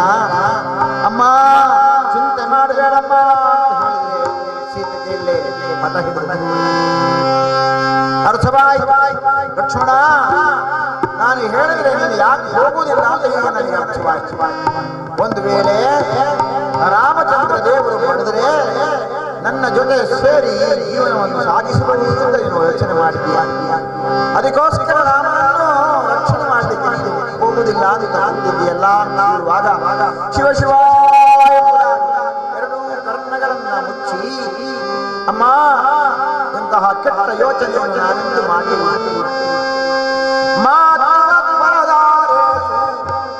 ಪರಸ್ತ್ರೀಯರನ್ನ ತಾಯಿಯಂತೆ ಕಾಣುವಂತಹ ನಾನು ಆ ಗುರುಗಳು ನನಗೆ ತಿಳಿಸಿಕೊಂಡಿರತಕ್ಕಂತಹ ಎಲ್ಲ ಬ್ರಹ್ಮಚರ್ಯ ವಿದ್ಯೆಯಿಂದ ಮಾನಸಿಕವಾಗಿ ಶಾರೀರಿಕವಾಗಿ ಬೌದ್ಧಿಕವಾಗಿ ನಾನು ಬೆಳೆದು ನಿಂತಿದ್ದೇನಮ್ಮ. ಈ ರೀತಿ ನನಗೆ ಆಭಾವನೆಯನ್ನು ಹಾಕಬಾರದು ಅಮ್ಮ. ಇನ್ನು ತುಂಬ ಹೊತ್ತು ನಾನು ನಿಂತರೆ ನಿನಗೆ ಸಂಶಯ ಬಲವಾಗಬಹುದು. ಹಾಗಾಗಿ ಇಗೋ ಹೊರಟೆ ಎಂಬುದಾಗಿ ರಾಮಚಂದ್ರ ದೇವರನ್ನು ಹುಡುಕಲಿಕ್ಕೋಸ್ಕರ ಲಕ್ಷ್ಮಣ ದೇವರು ಹೊರಟಿದ್ದಾರೆ. ಹೇಗೆ ಹೋಗಬೇಕಾದ್ರೆ ಅಣ್ಣದೇವರು ಹೇಳಿದ್ದಾರೆ, ಅಮ್ಮ ನಾಡು ನಾಡಲ್ಲ, ಸರಿಯಾದ ರಕ್ಷಣೆಯನ್ನು ಮಾಡಿಕೊಳ್ಳಬೇಕು. ಇದು ಮಾಯಕದ ಮೃಗ, ಹಾಗಾಗಿ ಏನಾದರೂ ಕಷ್ಟ ಸಂಭವಿಸಬಹುದು. ಸೀತಾದೇವಿಯ ಮನಸ್ಸು ಹಾಳಾಗಿದೆ. ಜಾಗ್ರತೆ ಜಾಗ್ರತೆ ಜಾಗ್ರತೆ ಅಂತ ಒಮ್ಮೆ ಹೇಳಿದ್ದಾರೆ, 3 ಸಲ ಹೇಳಿದ್ದಾರೆ ರಾಮಚಂದ್ರ ದೇವರು. ಹಾಗಾಗಿ ಇವರಿಗೆ ಸರಿಯಾದ ರಕ್ಷಣೆಯನ್ನು ಮಾಡಿಯೇ ಹೋಗಬೇಕು ಎಂಬುದಾಗಿ ತಾನು ತನ್ನ ಬಾಣದ ತುದಿಯನ್ನು ಒಂದು ರೇಖೆಯನ್ನು ಹೇಳಿದ್ದಾರೆ. 2ನೇ ರೇಖೆ ಹೇಳಿದ್ದಾರೆ. ಹೀಗೆ 7 ರೇಖೆಗಳನ್ನು ಎಳೆದು ಆ ರೇಖೆಗಳಲ್ಲಿ ಸೂರ್ಯ, ಚಂದ್ರ, ಮಂಗಳ, ಬುಧ, ಗುರು, ಶುಕ್ರ, ಶನಿ, ರಾಹು, ಕೇತು ಈ ನವಗ್ರಹಗಳನ್ನು ಕರೆದು ಆಹ್ವಾನಿಸಿ ಆ ರೇಖೆಯಲ್ಲಿ ಅವರನ್ನು ಅವಸ್ಥಾಪನೆ ಮಾಡಿ ಮಾತ್ರ ಸುತ್ತಲಿನ ಭಾಗದ ರಕ್ಷಣೆ ಕೊಡುವಂತೆ ಇಂದ್ರ, ಅಗ್ನಿ, ಯಮ, ಮೃತಿ, ವರುಣ, ವಾಯು, ಕುಬೇರ ಈಶಾನ್ಯ ಭಾಗದಲ್ಲಿ ಈಶ್ವರನನ್ನೇ ತಾನು ನೆನೆದು, ಸ್ವಾಮಿ ಈ ಮಹಾತಾಯಿಯ ರಕ್ಷಣೆಯನ್ನು ನೀವು ಮಾಡಬೇಕು ಎಂಬುದಾಗಿ ಪ್ರಾರ್ಥನೆ ಮಾಡಿದ. ಮಾತ್ರವಲ್ಲ, ತನ್ನ ಪೂರ್ವಜನ್ನೆಲ್ಲ ನೆನಪು ಮಾಡಿಕೊಂಡಿದ್ದ.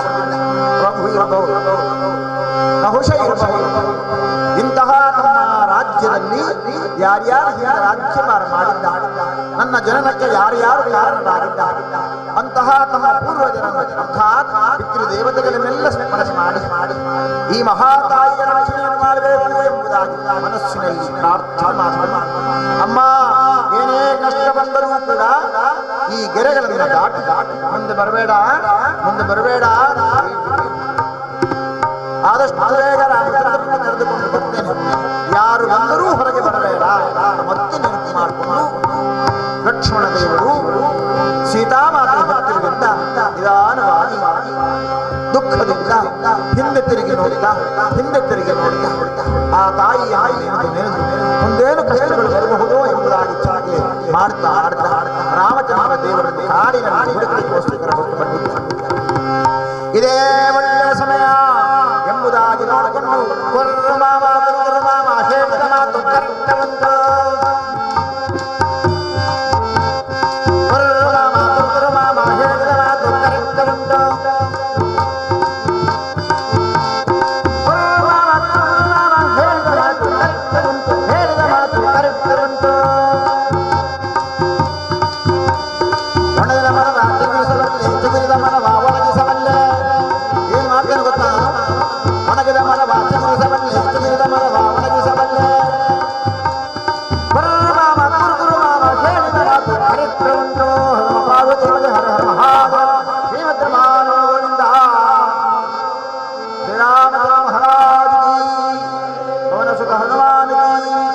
सीता माता की, गो माता की, बोलो भारत माता की.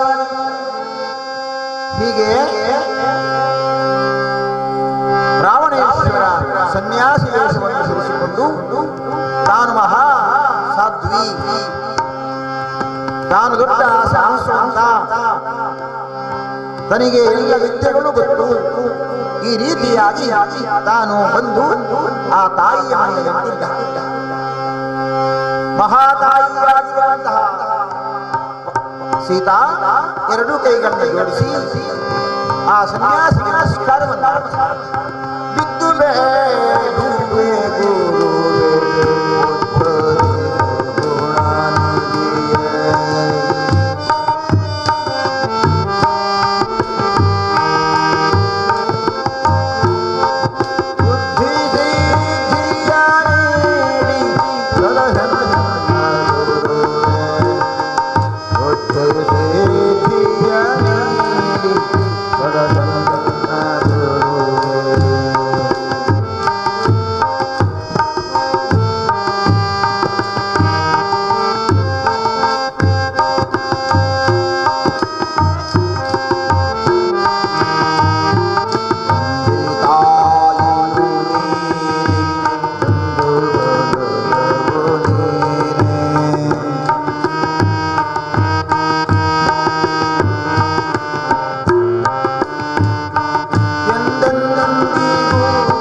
ಹನುಮಪಾರ್ವತಿ ಹರ ಹರ ಮಹಾದೇವ ಶ್ರೀಮದ್ ರಮಾರಮಣ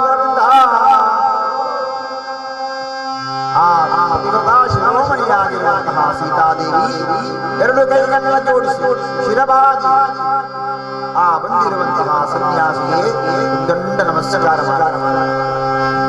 ರಾವಣ ಸನ್ಯಾಸಿ ವೇಷದಿಂದ ಬಂದಿದ್ದಾನೆ ಎಂಬಂತಹ ಕಪಟವನ್ನು ನಡಿಯದೆ ನೀವೇ ನಮ್ಮ ಉದ್ಧಾರಕ ಎಂಬುದಾಗಿ ಕಾವಿ ವಸನವನ್ನು ಧರಿಸಿ ಕೈಯಲ್ಲಿ ರುದ್ರಾಕ್ಷಿಯನ್ನು ಹಿಡಿಕೊಂಡು ಬಾಯಿಯಲ್ಲಿ ಯಾವುದೋ ರೀತಿಯ ಮನಮನ ಮನಮನ ಬಸವನ ಮಂತ್ರವನ್ನು ಹೇಳುತ್ತಾ ಇಲ್ಲ ಸನ್ಯಾಸಿಯನ್ನು ಕಂಡು ತಾನು ಇವನೇ ಪರಬ್ರಹ್ಮ ಅಂತ ತಿಳ್ಕೊಂಡಿರುಕೊಂಡು ಕಾಡಿಗೆ ಮಾಡಿದ್ದೇವೆ ಅನುಗ್ರಹಿಸುವೆ ಹೇಳ್ತಾ ಇದ್ದಾರೆ ಅಮ್ಮ ಊಟ ಮಾಡದೆ ತುಂಬ ದಿವಸ ಆಯ್ತಮ್ಮ ಹಸಿವೆ ಆಗ್ತಾ ಅಮ್ಮ ಭಿಕ್ಷೆಯಾಗಿ ದೇವಿ ಸನ್ಯಾಸಿ ಭಿಕ್ಷೆಯಾಗಿ ದೇವಿ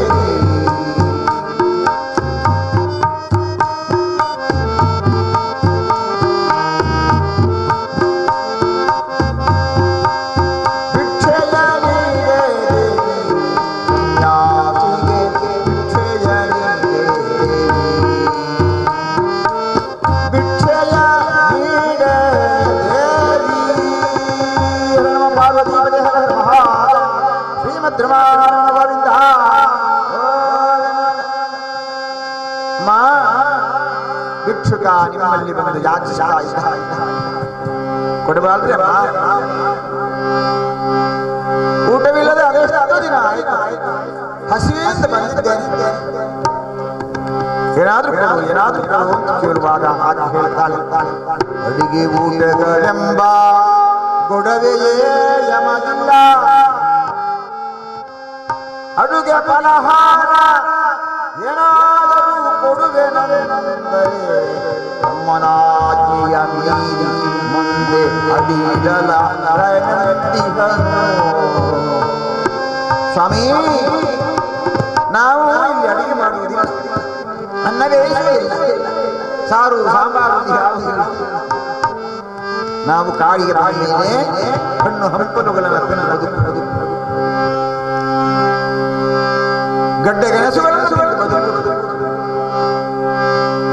ಸ್ವಾಮಿ ನಮ್ಮಲ್ಲಿರುವ ಹಣ್ಣುಗಳನ್ನು ಕೊಡುವ ಅಂತ ನಾನು ಯೋಚನೆ ಮಾಡಿದರೆ ತಮ್ಮನಾಗಿರುವ ಲಕ್ಷ್ಮಣ ಹೋಗಬೇಕಾದ್ರೆ ಹೇಳಿದ್ದ ಯಾರು ಕೊಡಬೇಡ ಈ ಗೆಳೆಯನ್ನು ದಾಟಿ ಮುಂದೆ ಹೋಗಬಹುದು ಜಾಗೃತೆ ಜಾಗೃತೆ ಜಾಗೃತೆ ಎಂಬ ಎಚ್ಚರಿಸಿ ಹೋಗಿದ್ದಾನೆ ಆಗುವುದಿಲ್ಲ ಕೊಡಲಾಗುವುದಿಲ್ಲ ಇರುವಾಗ ಆ ಸನ್ಯಾಸಿ ಹೇಳ್ತಾನೆ ಅಮ್ಮ ಈಗೆರೆ ಹಾಗೆ ಯಾಕೆ ಈ ಕಾಡಿನಲ್ಲಿರುವಂತಹ ಯಾವುದಾದ್ರೂ ರಾಕ್ಷಸರು ಬಂದು ನಿಮ್ಮನ್ನು ಮೋಸ ಮಾಡಬಹುದು ಎಂಬುದಕ್ಕೋಸ್ಕರ ಹಾಗಾಗಿ ನಾನು ಬಂದಿರುವನು ಸನ್ಯಾಸಿ ನಿಮ್ಮ ಒಳಿಮೆಗೋಸ್ಕರವೇ ಬಂದಿದ್ದೇನೆ ನನಗೆ ನೀವು ದಾನವನ್ನು ಮಾಡಿದರೆ ಭಿಕ್ಷಾನ್ನವನ್ನು ನೀಡಿದರೆ ನಾನು ರಾಮನಿಗೆ ಒಳ್ಳೆಯದಾಗಲಿ ಲಕ್ಷ್ಮಣನಿಗೆ ಒಳ್ಳೆಯದಾಗಲಿ ಸೀತಾಸಮೇತನಾಗಿರುವ ರಾಮಚಂದ್ರ ದೇವರು ಕಾಡಿನಲ್ಲಿ ಎಲ್ಲ ಸುಖಾನಂದವನ್ನು ಅನುಭವಿಸಿದ ನಾನು ಅನುಗ್ರಹಿಸುತ್ತೇನೆ ಎಂಬುದಾಗಿ ಹೇಳುವಾಗ ಸೀತಾದೇವಿಗೆ ಏನಾದರೂ ಮಾಡಿ ಭಿಕ್ಷೆ ಕೊಡಲೇಬೇಕು ಕೊಡಬಾರದು ಅಂತ ಹೇಳ್ತಾನಲ್ಲ ಅಮ್ಮ ಚಿಂತೆ ಮಾಡಬೇಡ ನೀವು ಪೂರ್ಣ ಹೊರಗಡೆ ಆ ಒಂದೊಂದೇ ಗೆರೆಯನ್ನು ದಾಟಿ ಕೊನೆಯ ದೆರೆಯ ಒಳಗೆ ಬಿದ್ದಾಗ ಸಾಕು ನನಗೆ ನೀನು ಹಣ್ಣನ್ನು ನೀಡಬೇಕು ಅಂತ ಕೇಳಿದ್ದರ ಪರಿಣಾಮವಾಗಿ ಮನಸ್ಸಿನಲ್ಲಿ ಯಾವುದೇ ರೀತಿಯ ಗೊಂದಲವೂ ಇಲ್ಲದೆ ಯಾವುದೇ ರೀತಿಯ ಸಂಶಯವೂ ಇಲ್ಲದೆ ಆ ಸೀತಾದೇವಿ ಅಲ್ಲಿರ್ತಕ್ಕಂತಹ ಹಣ್ಣುಗಳನ್ನು ಕೈಯಲ್ಲಿ ಹಿಡಿದುಕೊಂಡು ಇವನೇ ನನ್ನ ಜೀವನದ ಉದ್ಧಾರಕ ಎಂಬುದಾಗಿ ಮೋಸವನ್ನರಿಯದೇ ಇರುವಂತಹ ಆ ಮಾನಿನಿ ನಿಧಾನವಾಗಿ ರಾಮಚಂದ್ರ ದೇವರನ್ನ ಮನಸ್ಸಿನಲ್ಲಿ ಸ್ಮರಣೆ ಮಾಡುತ್ತಾ ಆ ಹಣ್ಣನ್ನು ಕೈಯಲ್ಲಿ ಹಿಡಿದು ಬರ್ತಾ ಇರುವ ಅಷ್ಟ ದಿಕ್ಪಾಲಕೆಲ್ಲರೂ ಕೂಡ ಕಾಲ ಹಾಳಾಯಿತು ಮುಂದೆ ವಿಶೇಷವಾಗಿರುವಂತಹ ಕಷ್ಟವನ್ನು ಈಕೆ ಅನುಭವಿಸುತ್ತಾರೆ. ಏನು ಮಾಡಲಿ ಎಂಬುದಾಗಿ ತಾನು ಚಿಂತಿಸ್ತಾ ಇದ್ದ ಕಾರಣ ಹೊರಗಡೆಯಿಂದ ಯಾರಾದರೂ ಬಂದರೆ ತಡೆಯುವ ಸಾಮರ್ಥ್ಯ ಮಾತ್ರ ಆ ಅಷ್ಟದಿಕ್ಪಾಲಕರಿಗೆ ನವಗ್ರಹಗಳಿಗೆ ತಾಯಿಯೇ ಹೋಗುವಾಗ ತಾಯಿಯನ್ನು ಕರೀಲಿಕ್ಕೆ ಆಗ್ತದೆ. ಚಿಂತಿತರಾಗಿದ್ದ ರಾಕ್ಷಸ ತಾನು ಮನಸ್ಸಿನಲ್ಲಿ ಆನಂದವನ್ನು ಅನುಭವಿಸುತ್ತಿದ್ದಾನೆ. ಇನ್ನು ಕೆಲವೇ ಹೊತ್ತಿನಲ್ಲಿ ಈ ಸೀತಾ ನನ್ನ ಕೈ ಸೇರಿಸಿ ಎಂಬುದಾಗಿ ಆನಂದದಿಂದ ರಾಮ ರಾಮ ರಾಮ ರಾಮ ಎಂಬುದಾಗಿ ಸ್ಮರಣೆ ಮಾಡುತ್ತಾ ಮೋಸದ ವಂಚನೆಯ ಬಲೆಗೆ ಸಿಲುಕಿ ಸಿದ್ಧನಾಗಿದ್ದ ಸೀತಾ ಹತ್ತಿರಕ್ಕೆ ಬಂದವಳೇ ತಾನು ಕೈಯಲ್ಲಿರುವ ಹಣ್ಣುಗಳನ್ನು ಕೊಡಬೇಕು ಎಂದು ಯೋಚನೆ ಮಾಡುವಾಗ ಆ ಮಹಾತಾಯಿ ನಿಂತಿರುವಂತಹ ಭೂಮಿಯ ಭಾಗವನ್ನು ತಾನು ಚಾತರಿಸಿ ತಾನು ತಂದಿರುವಂತಹ ಪುಷ್ಪ ವಿಮಾನದಲ್ಲಿ ಆ ಸೀತಾದೇವಿಯನ್ನು ಕೂರಿಸಿ ಲಂಕೆಯ ಕಡೆಗೆ ಪಯಣವನ್ನು ನಡೆಸಿದ. ಅರ್ಥವಾಯಿತು ಮೋಸ ಎಂಬುದಾಗಿ. ಸನ್ಯಾಸಿ 10 ತಲೆಯ ರಾವಣ ತಾನು ವಿಮಾನದಲ್ಲಿ ಕೂತಿದ್ದಾನೆ. ಆ ವಿಮಾನ ಹೇಗಿದ್ದರೆ ಕಾಣುವ ಚಿಕ್ಕದಾಗಿದ್ದ ಮನೋವೇಗದಲ್ಲಿ ಓಡ್ತಾ ಇದೆ. ಗ್ರಹಿಸಿದಾಗ ಇಂತಹ ವಿಶೇಷವಾಗಿರುವ ವಿಮಾನದಲ್ಲಿ ಆ ಸೀತಾದೇವಿಯನ್ನು ಹೊತ್ತುಕೊಂಡು ಹೋಗುತ್ತಾ ಇರುವ ಕಾಲ ಸೀತಾದೇವಿ ಬನ್ನಿ ಯಾರಾದರೂ ರಕ್ಷಣೆಯನ್ನು ಮಾಡಿ ಎಂಬುದಾಗಿ ಕರೆಯಲು ಆಕಾಶ ಮಾರ್ಗದಲ್ಲಿ ಯಾರು ಬರ್ತಾರೆ? ಭೂಮಿಯಲ್ಲಿ ಯಾರಿದ ಪ್ರಾಣಿಗಳು ಪಕ್ಷಿಗಳು ಮಾನವರು ದಾನವರು ಯಾರಾದರೂ ಬರಬಹುದು. ಆಕಾಶ ಮಾರ್ಗದಲ್ಲಿ ಯಾರು ಅವಳು ರೋಧಿಸುತ್ತಿದ್ದ ಜನಕರಾಜ ಸುಧರಾಗಿ ರಾಮ ರಾಮ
ಕೂಗುತ್ತಾ ಇರುವಂತಹ ಸೀತಾ ಆ ಕಡೆಯಿಂದ ಬರುತ್ತಾ ಇದ್ದಾನೆ.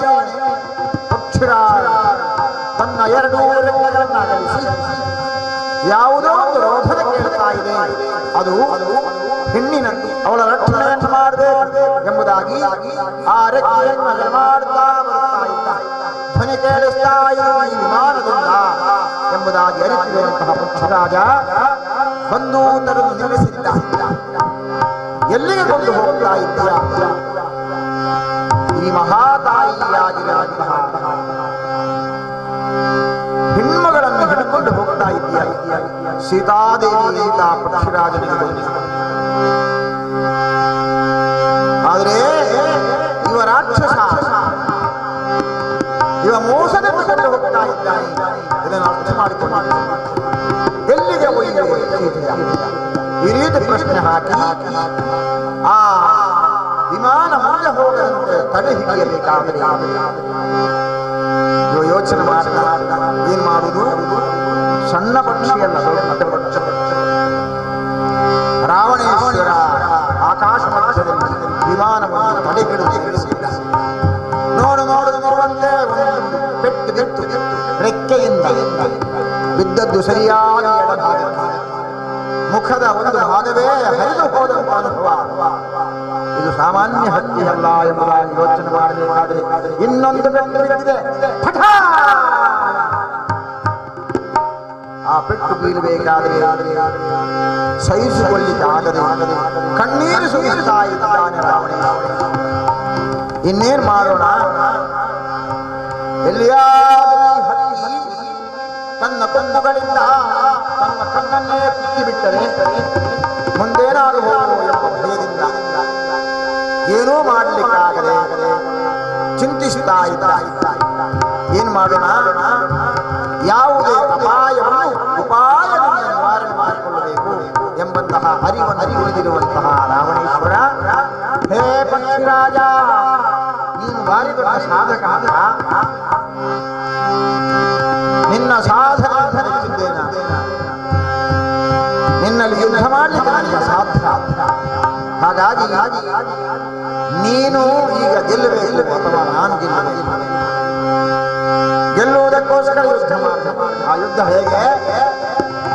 ಯುದ್ಧ ಹೇಗೆ ಇರಬೇಕಂದ್ರೆ ನಿನ್ನ ಜೀವ ಎಲ್ಲಿದೆ ಎಂಬುದಾಗಿ ನೀನು ತಿಳಿಸಬೇಕು. ನಿನ್ನ ಮರ್ಮ ಜಾಗ ನಿನ್ನ ಯಾವ ಮರ್ಮಕ್ಕೆ ಹೋದರೆ ಆ ಮರ್ಮದಿಂದ ಭೇದಿಸಿ ನಿನ್ನ ಪ್ರಾಣವಾಯು ಭಗವಂತನ ನಾನು ನನ್ನ ಮರ್ಮ ಸ್ಥಳ ಎಲ್ಲಿ ಎಂದು ತಿಳಿಸ್ತೇನೆ.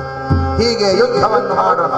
ಆ ಯುದ್ಧದಲ್ಲಿ ನೀನು ನನ್ನನ್ನು ಗೆದ್ದರೆ ಈ ತರುಣಿಯನ್ನು ನೀನು ಬಿಟ್ಟುಕೊಟ್ಟು, ಒಂದು ವೇಳೆ ನಾನು ಗೆದ್ದರೆ ಮತ್ತೆ ನನ್ನ ಕಾರ್ಯವನ್ನು ಮುಂದುವರಿಸುತ್ತೇನೆ. ಆಗದೇ ಹೇಳುವಾಗ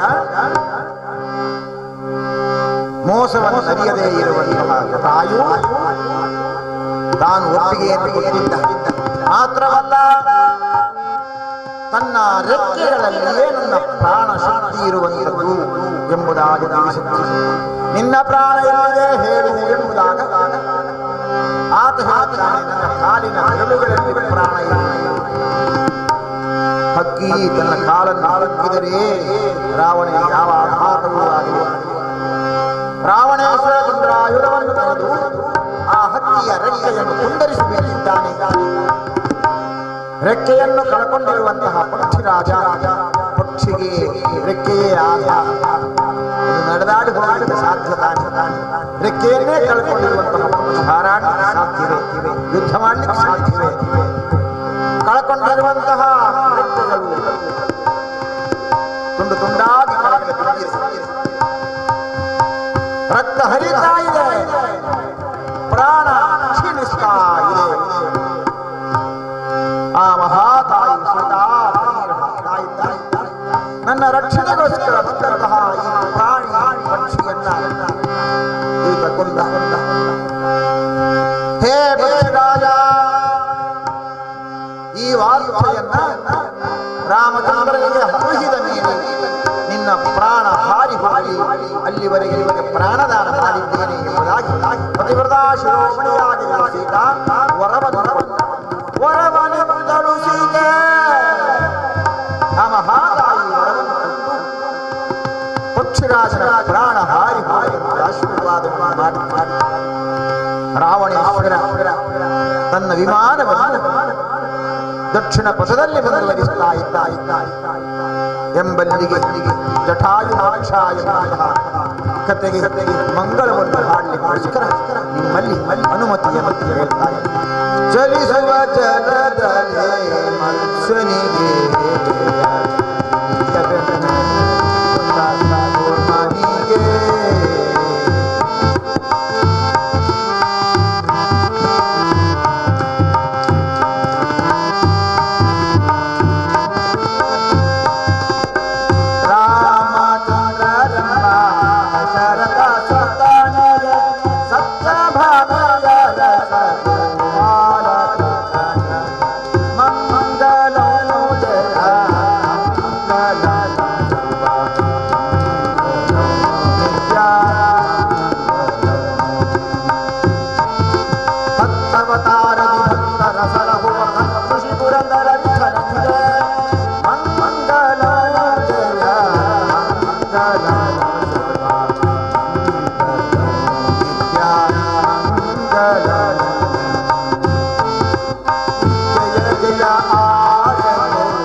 ಮನಸ್ಸು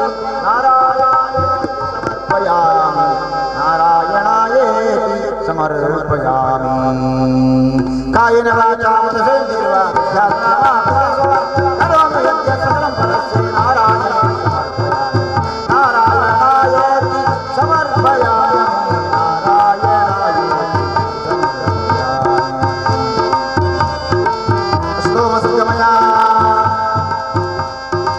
असतोम सत्यमय तमसोम ज्योतिर्गमय मृत्योम अमृतमय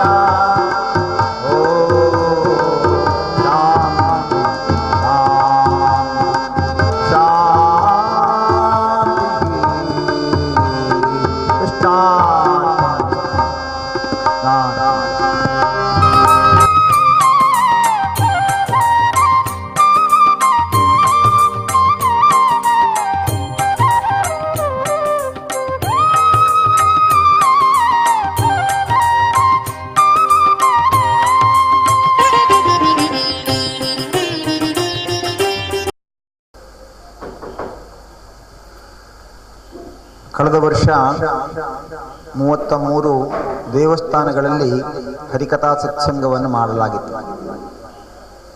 ಅದರ ಕೊನೆಯಲ್ಲಿ ಆದಿತ್ಯ ಹೃದಯ ಹವನ, ಎಲ್ಲ ಮನೆಯಲ್ಲಿ ರೋಗ ರುಜಿನಾದಿಗಳು ದೂರ ಆಗಬೇಕು, ಈ ಒಂದು ಉದ್ದೇಶದಿಂದ ಆ ಕಾರ್ಯಕ್ರಮವನ್ನು ಮಾಡಿತ್ತು. ಶ್ರೀರಾಮಚಂದ್ರ ದೇವರು ಆದಿತ್ಯ ಹೃದಯ ಹವನವನ್ನು ಮಾಡಿದ್ದಾರೆ ಹಿಂದೆ ಅಂತ ಕಥೆ. ಈ ವರ್ಷ ಈ 1 ತಿಂಗಳುಗಳ ಕಾಲ ಮನೆಯಲ್ಲಿ ಹರಿಕಥೆಯನ್ನು ಮಾಡಬೇಕು. ಯಾಕಂದರೆ ಕೇರಳದಲ್ಲಿ ಕರ್ಕಾಟಕ ಮಾಸದಲ್ಲಿ ಎಲ್ಲ ಮನೆಯಲ್ಲಿ ರಾಮಾಯಣವನ್ನು ಓದ್ತಾರೆ, ಮಹಾಭಾರತ ಕಥೆಯ ಅಧ್ಯಯನ ಮಾಡ್ತಾರೆ. ಇಡೀ ದೇಶದಲ್ಲಿ ಆ ರೀತಿಯ ಒಂದು ಪದ್ಧತಿ ಇದೆ. ಆದರೆ ಈಗ ಅದೆಲ್ಲವೂ ದೂರ ಆಗ್ತಾ ಇದೆ. ಅದಕ್ಕೆ ಮನೆಯಲ್ಲಿ ಇದನ್ನು ಮಾಡುವ ಕೆಲಸವನ್ನು ಮಾಡಬೇಕು ಅಂತ ಯೋಚನೆ ಮಾಡಿ ಈ ವರ್ಷ ಎಲ್ಲ ಮನೆಗಳಲ್ಲಿ ಮಾಡಬೇಕು. ಆ ಮನೆಯ ಕುಟುಂಬದವರನ್ನೆಲ್ಲ ಅವರು ಸೇರಿಸಬೇಕು, ಸುತ್ತಮುತ್ತಲಿನ ಮನೆಯವರನ್ನು ಕರಿಬೇಕು. ಮನೆಯ ಒಂದು ಸಂಸ್ಕಾರದ ಕೇಂದ್ರ ಆಗಬೇಕು. ನಮಗೆ ಸಂಸ್ಕಾರ ಕೊಡುವ 3 ಕೇಂದ್ರಗಳು. ಒಂದು ಮನೆ, ಅದಕ್ಕೆ ಆಲಯ ಅಂತ ಹೇಳ್ತಾರೆ. 2ನೇದು ವಿದ್ಯಾಲಯ, 3ನೇದು ದೇವಾಲಯ. ಅದರಲ್ಲಿ ಮೂಲ ನಮಗೆ ಮನೆ. ಯಾಕಂದರೆ ಮಗುವಿಗೆ ಮೊದಲ ಪಾಠಶಾಲೆ ಅದು ಮನೆ. ಮೊದಲ ಗುರು ಅಂದರೆ ತಾಯಿ, ತಂದೆ, ಆ ಹಿರಿಯರು. ಈ ಸಂಸ್ಕಾರ ಈಗ ಕಡಿಮೆ ಆಗ್ತಾ ಆಗಿದೆ ಮನೆಯಲ್ಲಿ. ಅದರ ಪರಿಣಾಮವಾಗಿ ನಮ್ಮ ಸಮಾಜದಲ್ಲಿ ಒಂದು ಕಡೆಯಲ್ಲಿ ಲವ್ ಜಿಹಾದ್ ತಾಂಡವ ಆಡ್ತಾ ಇದೆ, ಇನ್ನೊಂದು ಕಡೆಯಲ್ಲಿ ಭ್ರಷ್ಟಾಚಾರ ಹೆಚ್ಚಾಗ್ತಾ ಇದೆ, ಅತ್ಯಾಚಾರ ಹೆಚ್ಚಾಗ್ತಾ ಇದೆ. ಈ ಎಲ್ಲ ಕಾರ್ಯಗಳಿಗೆ ತಡೆಯಾಗಬೇಕು. ಅದಕ್ಕೆ ಮನೆಯಲ್ಲಿ ಸಂಸ್ಕಾರ ಸಿಗಬೇಕು. ಈ ಉದ್ದೇಶದಿಂದ ಮನೆಯಲ್ಲಿ ಹರಿಕಥೆ ಮಾಡಬೇಕು, ಸುತ್ತಮುತ್ತಲಿನವರಿಗೆ ಕರಿಬೇಕು ಅಂತ ಯೋಚನೆ ಮಾಡಿ ಹರಿಕಥೆಯನ್ನು ಮನೆಯಲ್ಲಿ ಕಾರ್ಯಕ್ರಮ ಜೋಡಿಸಿತ್ತು. ನಿನ್ನೆ ನಮ್ಮ ಹತ್ತಿರದ ಗಣೇಶ್ ಭಟ್ ಅವರ ಮನೆಯಲ್ಲಿ ಹರಿಕಥೆಯನ್ನು ಮಾಡಲಾಗಿತ್ತು. ಅವರ ತಂದೆಯವರು ಮಂಜು ಭಟ್ರ ಮನೆಯಲ್ಲಿ 1 ವಾರಗಳ ಕಾಲ ನಾನು ಹರಿಕಥಾ ಸತ್ಸಂಗವನ್ನು ಮಾಡುವಾಗ ಪ್ರತಿ ದಿವಸ ಬಂದು ಮುಂದೆ ಕೂತ್ಕೊಳ್ತಾ ಇದ್ದರು. ಹರಿಕಥೆಯನ್ನು ಪೂರ್ಣ ಕೇಳಿ ಕೊನೆಯವರು ಹೊರಟು ಹೋಗ್ತಾ ಇದ್ದರು. ಅದಾಗಿ 2ನೇ ವರ್ಷ ನಾನು ದೇವಸ್ಥಾನಕ್ಕೆ ಬಂದಾಗ ಅವರು ನನ್ನ ಹತ್ರ ಹೇಳಿದರು, 1 ವಾರ ಹರಿಕಥೆ ಉಂಟಲ್ಲ, ನಾನು ಬರ್ತೇನೆ, ಈ ವರ್ಷವೂ ಕಾರ್ಯಕ್ರಮಕ್ಕೆ ಬರ್ತೇನೆ ಅಂತ ಹೇಳಿದರು. ಆ ವರ್ಷ ಅವರಿಗೆ ಹರಿಕಥೆಯನ್ನು ಕೇಳಿಸುವ ಒಂದು ಭಾಗ್ಯ ನನಗೆ ಬಂದಿರಲಿಲ್ಲ. ಆದರೆ ನಿನ್ನೆ ಅವರ ಮನೆಯಲ್ಲಿ ಹರಿಕಥೆಯನ್ನು ಮಾಡುವಾಗ ಈ ವಿಷಯವನ್ನು ಹೇಳಿದೆ. ತೀರಿಕೊಂಡು 1 ವರ್ಷ ಆಗಲ್ಲ, ಅದರ ಮಧ್ಯೆ ನಾನು ಇಲ್ಲಿ ಕಾರ್ಯಕ್ರಮ ಮಾಡ್ತಾ ಇದ್ದೇನೆ ಅಂದರೆ ಅವರ ಆತ್ಮ ಇಲ್ಲಿದ್ದು ಅದನ್ನು ಕೇಳಿಕೊಳ್ತದೆ ಎಂಬುದನ್ನು ತಿಳಿಸಿದ್ದೇನೆ. ಆ ಮನೆಯಲ್ಲಿ ಒಂದು ಒಳ್ಳೆಯ ವಾತಾವರಣ, ತುಂಬ ದನಗಳು. ಈ ಖುಷಿಯಲ್ಲಿ ನಿನ್ನೆ ಒಂದು ಕಾರ್ಯಕ್ರಮ ನಡೆದಿತ್ತು. ಇವತ್ತು ಈ ಯಕ್ಷಗಾನ ಕ್ಷೇತ್ರದಲ್ಲಿ 50 ವರ್ಷ 50ನೇ ವರ್ಷದ ಆಚರಣೆಯನ್ನು ಮಾಡುವಂತಹ ಒಂದು ಸುಸಂದರ್ಭ. ಕಳೆದ ಸಲ ನಮ್ಮದು 108 ಕಾಯಿಯ ಗಣಯಾಗವನ್ನು ಮಾಡುವ ಸಂದರ್ಭದಲ್ಲಿ ಇಲ್ಲಿಯ ಕಾರ್ಯಕರ್ತರ ತಂಡ ಬಂದು ಅಲ್ಲಿ ಯಕ್ಷಗಾನ ಕಾರ್ಯಕ್ರಮವನ್ನು ನೆರವೇರಿಸಿಕೊಟ್ಟಿದ್ದಾರೆ. ನಮ್ಮ ಮನೆಯಲ್ಲಿ ಶ್ರೀರಾಮ ರಕ್ಷಾ ಸ್ತೋತ್ರವನ್ನು ಓದಿ, ಅದಲ್ಲದಿದ್ದರೆ ಆಗೋದಿಲ್ಲ ಅಂತ. ಆದರೆ ಅದು ಸ್ವಲ್ಪ ಕಷ್ಟ ಅಂತ ಆದರೆ ಹನುಮಾನ್ ಚಾಲೀಸನ್ನು ಓದುವ ಪ್ರಯತ್ನ ಮಾಡಿ. ಅದು ಎರಡೂ ಕಷ್ಟ ಅಂತ ಆದರೆ ಶ್ರೀರಾಮ ಜಯ ರಾಮ ಜಯ ಜಯ ರಾಮ ಆ ಮಂತ್ರವನ್ನು ಮನೆಯಲ್ಲಿ ಪಠಣ ಮಾಡಿ. ನಮ್ಮಲ್ಲಿ ನಾವು 3 ಹೊತ್ತು ಸರಿ ಊಟ ಮಾಡ್ತೇವೆ, ಚಂದ ನಿದ್ರೆ ಮಾಡ್ತೇವೆ, ಕೆಲಸ ಮಾಡ್ತೇವೆ, ಹಣ ಸಂಪಾದನೆ ಮಾಡ್ತೇವೆ. ಆದರೆ ಒಂದು ಹೊತ್ತೂ ದೇವರಿಗೆ ಯಾವುದೇ ಶ್ಲೋಕ ಹೇಳದವರು, ಭಜನೆ ಮಾಡದವರು, ಪ್ರಾರ್ಥನೆ ಮಾಡದವರು ಇದ್ದಾರೆ ಹಿಂದೂ ಸಮಾಜ. ಅದಕ್ಕೆ ಇವತ್ತಿನಿಂದ ನಿರಂತರವಾಗಿ ಈ ಒಂದು ರಾಮನಾಮ ಜಪವನ್ನು ತಾವೆಲ್ಲರೂ ಮಾಡಬೇಕು ಅಂತ ವಿನಮ್ರ ಪ್ರಾರ್ಥನೆ. ಮನೆಯವರಿಗೂ ಇದನ್ನು ತಿಳಿಸಿ. ಎಲ್ಲ ಕಷ್ಟ ಕಾಲದಲ್ಲಿ ನಮ್ಮ ಜೊತೆಯಲ್ಲಿ ಇರುವುದು ಯಾವುದೆಂದರೆ ಭಗವಂತನ ಅನನ್ಯವಾದ ಭಕ್ತಿಯಿಂದ ಮಾಡಿರುವಂತಹ ಪುಣ್ಯ ಮಾತ್ರ ನಮ್ಮ ಜೊತೆಗಿರ್ತದೆ. ನಾವು ಮಾಡಿರುವ ಪಾಪ ಎಲ್ಲ ಕಷ್ಟ ಕಾಲದಲ್ಲಿ ಅದು ಹೊಂಚು ಹಾಕ್ತಾ ಇರ್ತದೆ. ನಮಗೆ ಹೇಗೆ ಇನ್ನೂ ಕಷ್ಟವನ್ನು ಕೊಡುವುದುಂಟು. ಅದಕ್ಕೆ ಪುಣ್ಯ ಕಾರ್ಯ ನಿತ್ಯ ಮಾಡಬೇಕು. ಹೇಗೆ ನಾವು ನಿದ್ರೆ ಮಾಡ್ತೇವೋ, ಸ್ನಾನ ಮಾಡ್ತೇವೋ, ಹಾಗೆ ಭಗವಂತನ ಪ್ರಾರ್ಥನೆಯನ್ನು ಮಾಡಬೇಕು. ಅದಕ್ಕೆ ನಿತ್ಯ ಸಂಧ್ಯಾ ಸಮಯದಲ್ಲಿ ಅಥವಾ ಬೆಳಗ್ಗಿನ ಜಾವದಲ್ಲಿ ಈ ರಾಮನಾಮ ಜಪವನ್ನು ಮಾಡಬೇಕು ಅಂತ ವಿನಮ್ರವಾಗಿ ಮಾಡಿ ಪ್ರಾರ್ಥನೆ ಮಾಡ್ತಾ ಆ ರಾಮನಾಮ ಜಪವನ್ನು ಮಾಡೋಣ. ಚಿನ್ಮುದ್ರೆಯನ್ನು ಮಾಡೋಣ. 2 ಬೆರಳುಗಳನ್ನು ಒಟ್ಟಿಗೆ ಸೇರಿಸಿ, 3 ಬೆರಳು ಒಟ್ಟಿಗೆ ಇಟ್ಟು, 2 ಕೈಗಳನ್ನು ಮಂಡಿ ಮೇಲೆ ಇಟ್ಟು ಚಿನ್ಮುದ್ರೆಯನ್ನು ಮಾಡಿದಾಗ ನಮ್ಮ ಬುದ್ಧಿ, ಇದಕ್ಕೆ ಜ್ಞಾನ ಸರಸ್ವತಿ ಮುದ್ರೆ ಅಂತ ಹೇಳಿದ್ದಾರೆ. ನಮ್ಮ ಜ್ಞಾನ ವಿಕಾಸ ಆಗುವಂಥ ಮುದ್ರೆ. ಇದನ್ನು ಮಂಡಿ ಮೇಲೆ ಇಟ್ಕೊಂಡು ಬೆನ್ನೆಲುಬನ್ನು ನೇರ ಮಾಡಬೇಕು. ಮನೆಯಲ್ಲಿ ಆದರೆ ಸ್ವಲ್ಪ ಕೆಳಗಡೆ ಚಾಪೆಯ ಮೇಲೆ ಚಂದ ಪದ್ಮಾಸನವೋ ಅಥವಾ ನಮಗೆ ಗೊತ್ತಿರುವ ಆಸನದಲ್ಲಿ ಕೂತ್ಕೊಂಡು ಜಪವನ್ನು ಮಾಡಬೇಕು. 3 ಸಲ ಓಂಕಾರ ಮಾಡಬೇಕು. ಹಾಗಾಗಿ 13 ಸಲ ರಾಮನಾಮ ಜಪವನ್ನು ಮಾಡಬೇಕು. ಹೇಳಿಕೊಡ್ತೇನೆ ಒಮ್ಮೆ, ಆಮೇಲೆ ನೀವು 13 ಸಲ ಒಟ್ಟಿಗೆ ಹೇಳಿಲ್ಲ. 3 ಸಲ ಓಂಕಾರವನ್ನು ಮೊದಲು ಹೇಳ. ಬೆನ್ನೆಲುಬು ನೇರ ಮಾಡಿಕೊಳ್ಳಿ. ಕಣ್ಣುಗಳನ್ನು ಮೆತ್ತಗೆ ಮುಚ್ಚಿಕೊಳ್ಳಿ. ಕಣ್ಣು ಮುಚ್ಚಿದ ಮೇಲೆ ನಮ್ಮ ಶರೀರದ ಒಳಭಾಗವನ್ನು ನೆನಪು ಮಾಡಿಕೊಳ್ಳಿ. ಅದರಲ್ಲಿ ವಿಶೇಷವಾಗಿ ಹೃದಯದ ಭಾಗ. ಹೃದಯದಲ್ಲಿ ಪ್ರಭು ಶ್ರೀರಾಮಚಂದ್ರ, ಸೀತಾದೇವಿ, ಹನುಮಂತ ಪ್ರಭುಗಳಿದ್ದಾರೆ.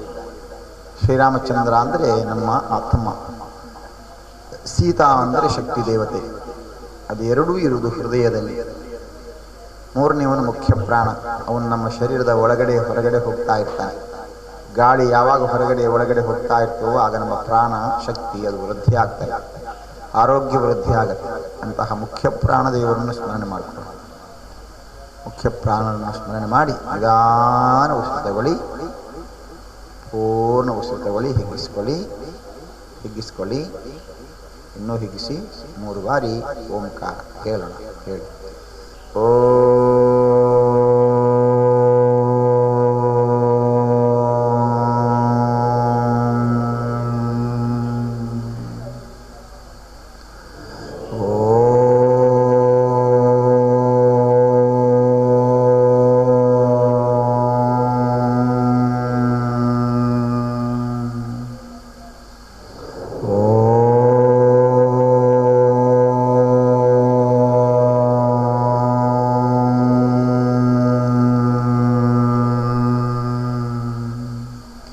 श्रीराम जय राम जय जय राम श्रीराम जय राम जय जय श्रीराम जय राम जय जय राम श्रीराम जय राम जय जय राम राम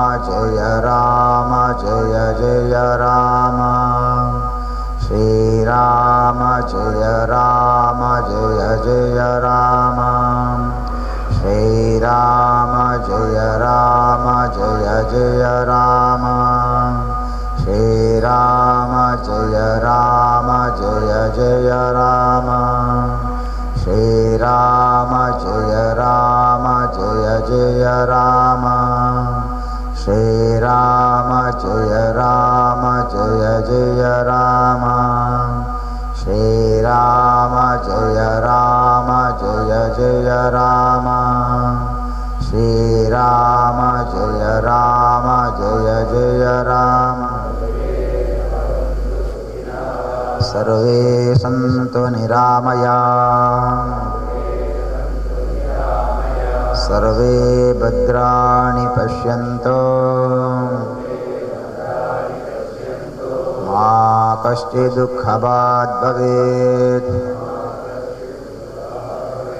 ॐ शान्ति शान्ति शान्तिः।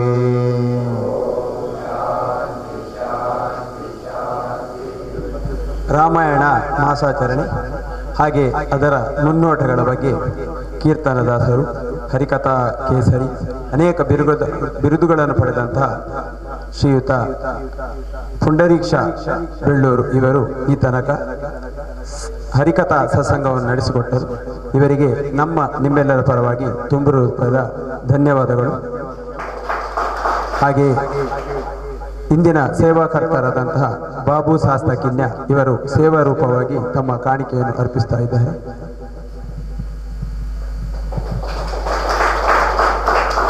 ಇವರ ಜೊತೆ ಹಿಮ್ಮೇಳದಲ್ಲಿ ಸಹಕರಿಸಿದಂತಹ ಪುರುಷೋತ್ತಮ್, ಪ್ರವೀಣ್ ಮತ್ತು ತಾಂತ್ರಿಕ ವರ್ಗದಲ್ಲಿ ಸಹಾಯವನ್ನು ನೀಡಿದಂತಹ ಪದ್ಮನಾಭ್ ಇವರಿಗೂ ನಿಮ್ಮೆಲ್ಲರ ಪರವಾಗಿ ವಂದನೆಗಳನ್ನು ಅರ್ಪಿಸ್ತಾ ಇದ್ದೇನೆ.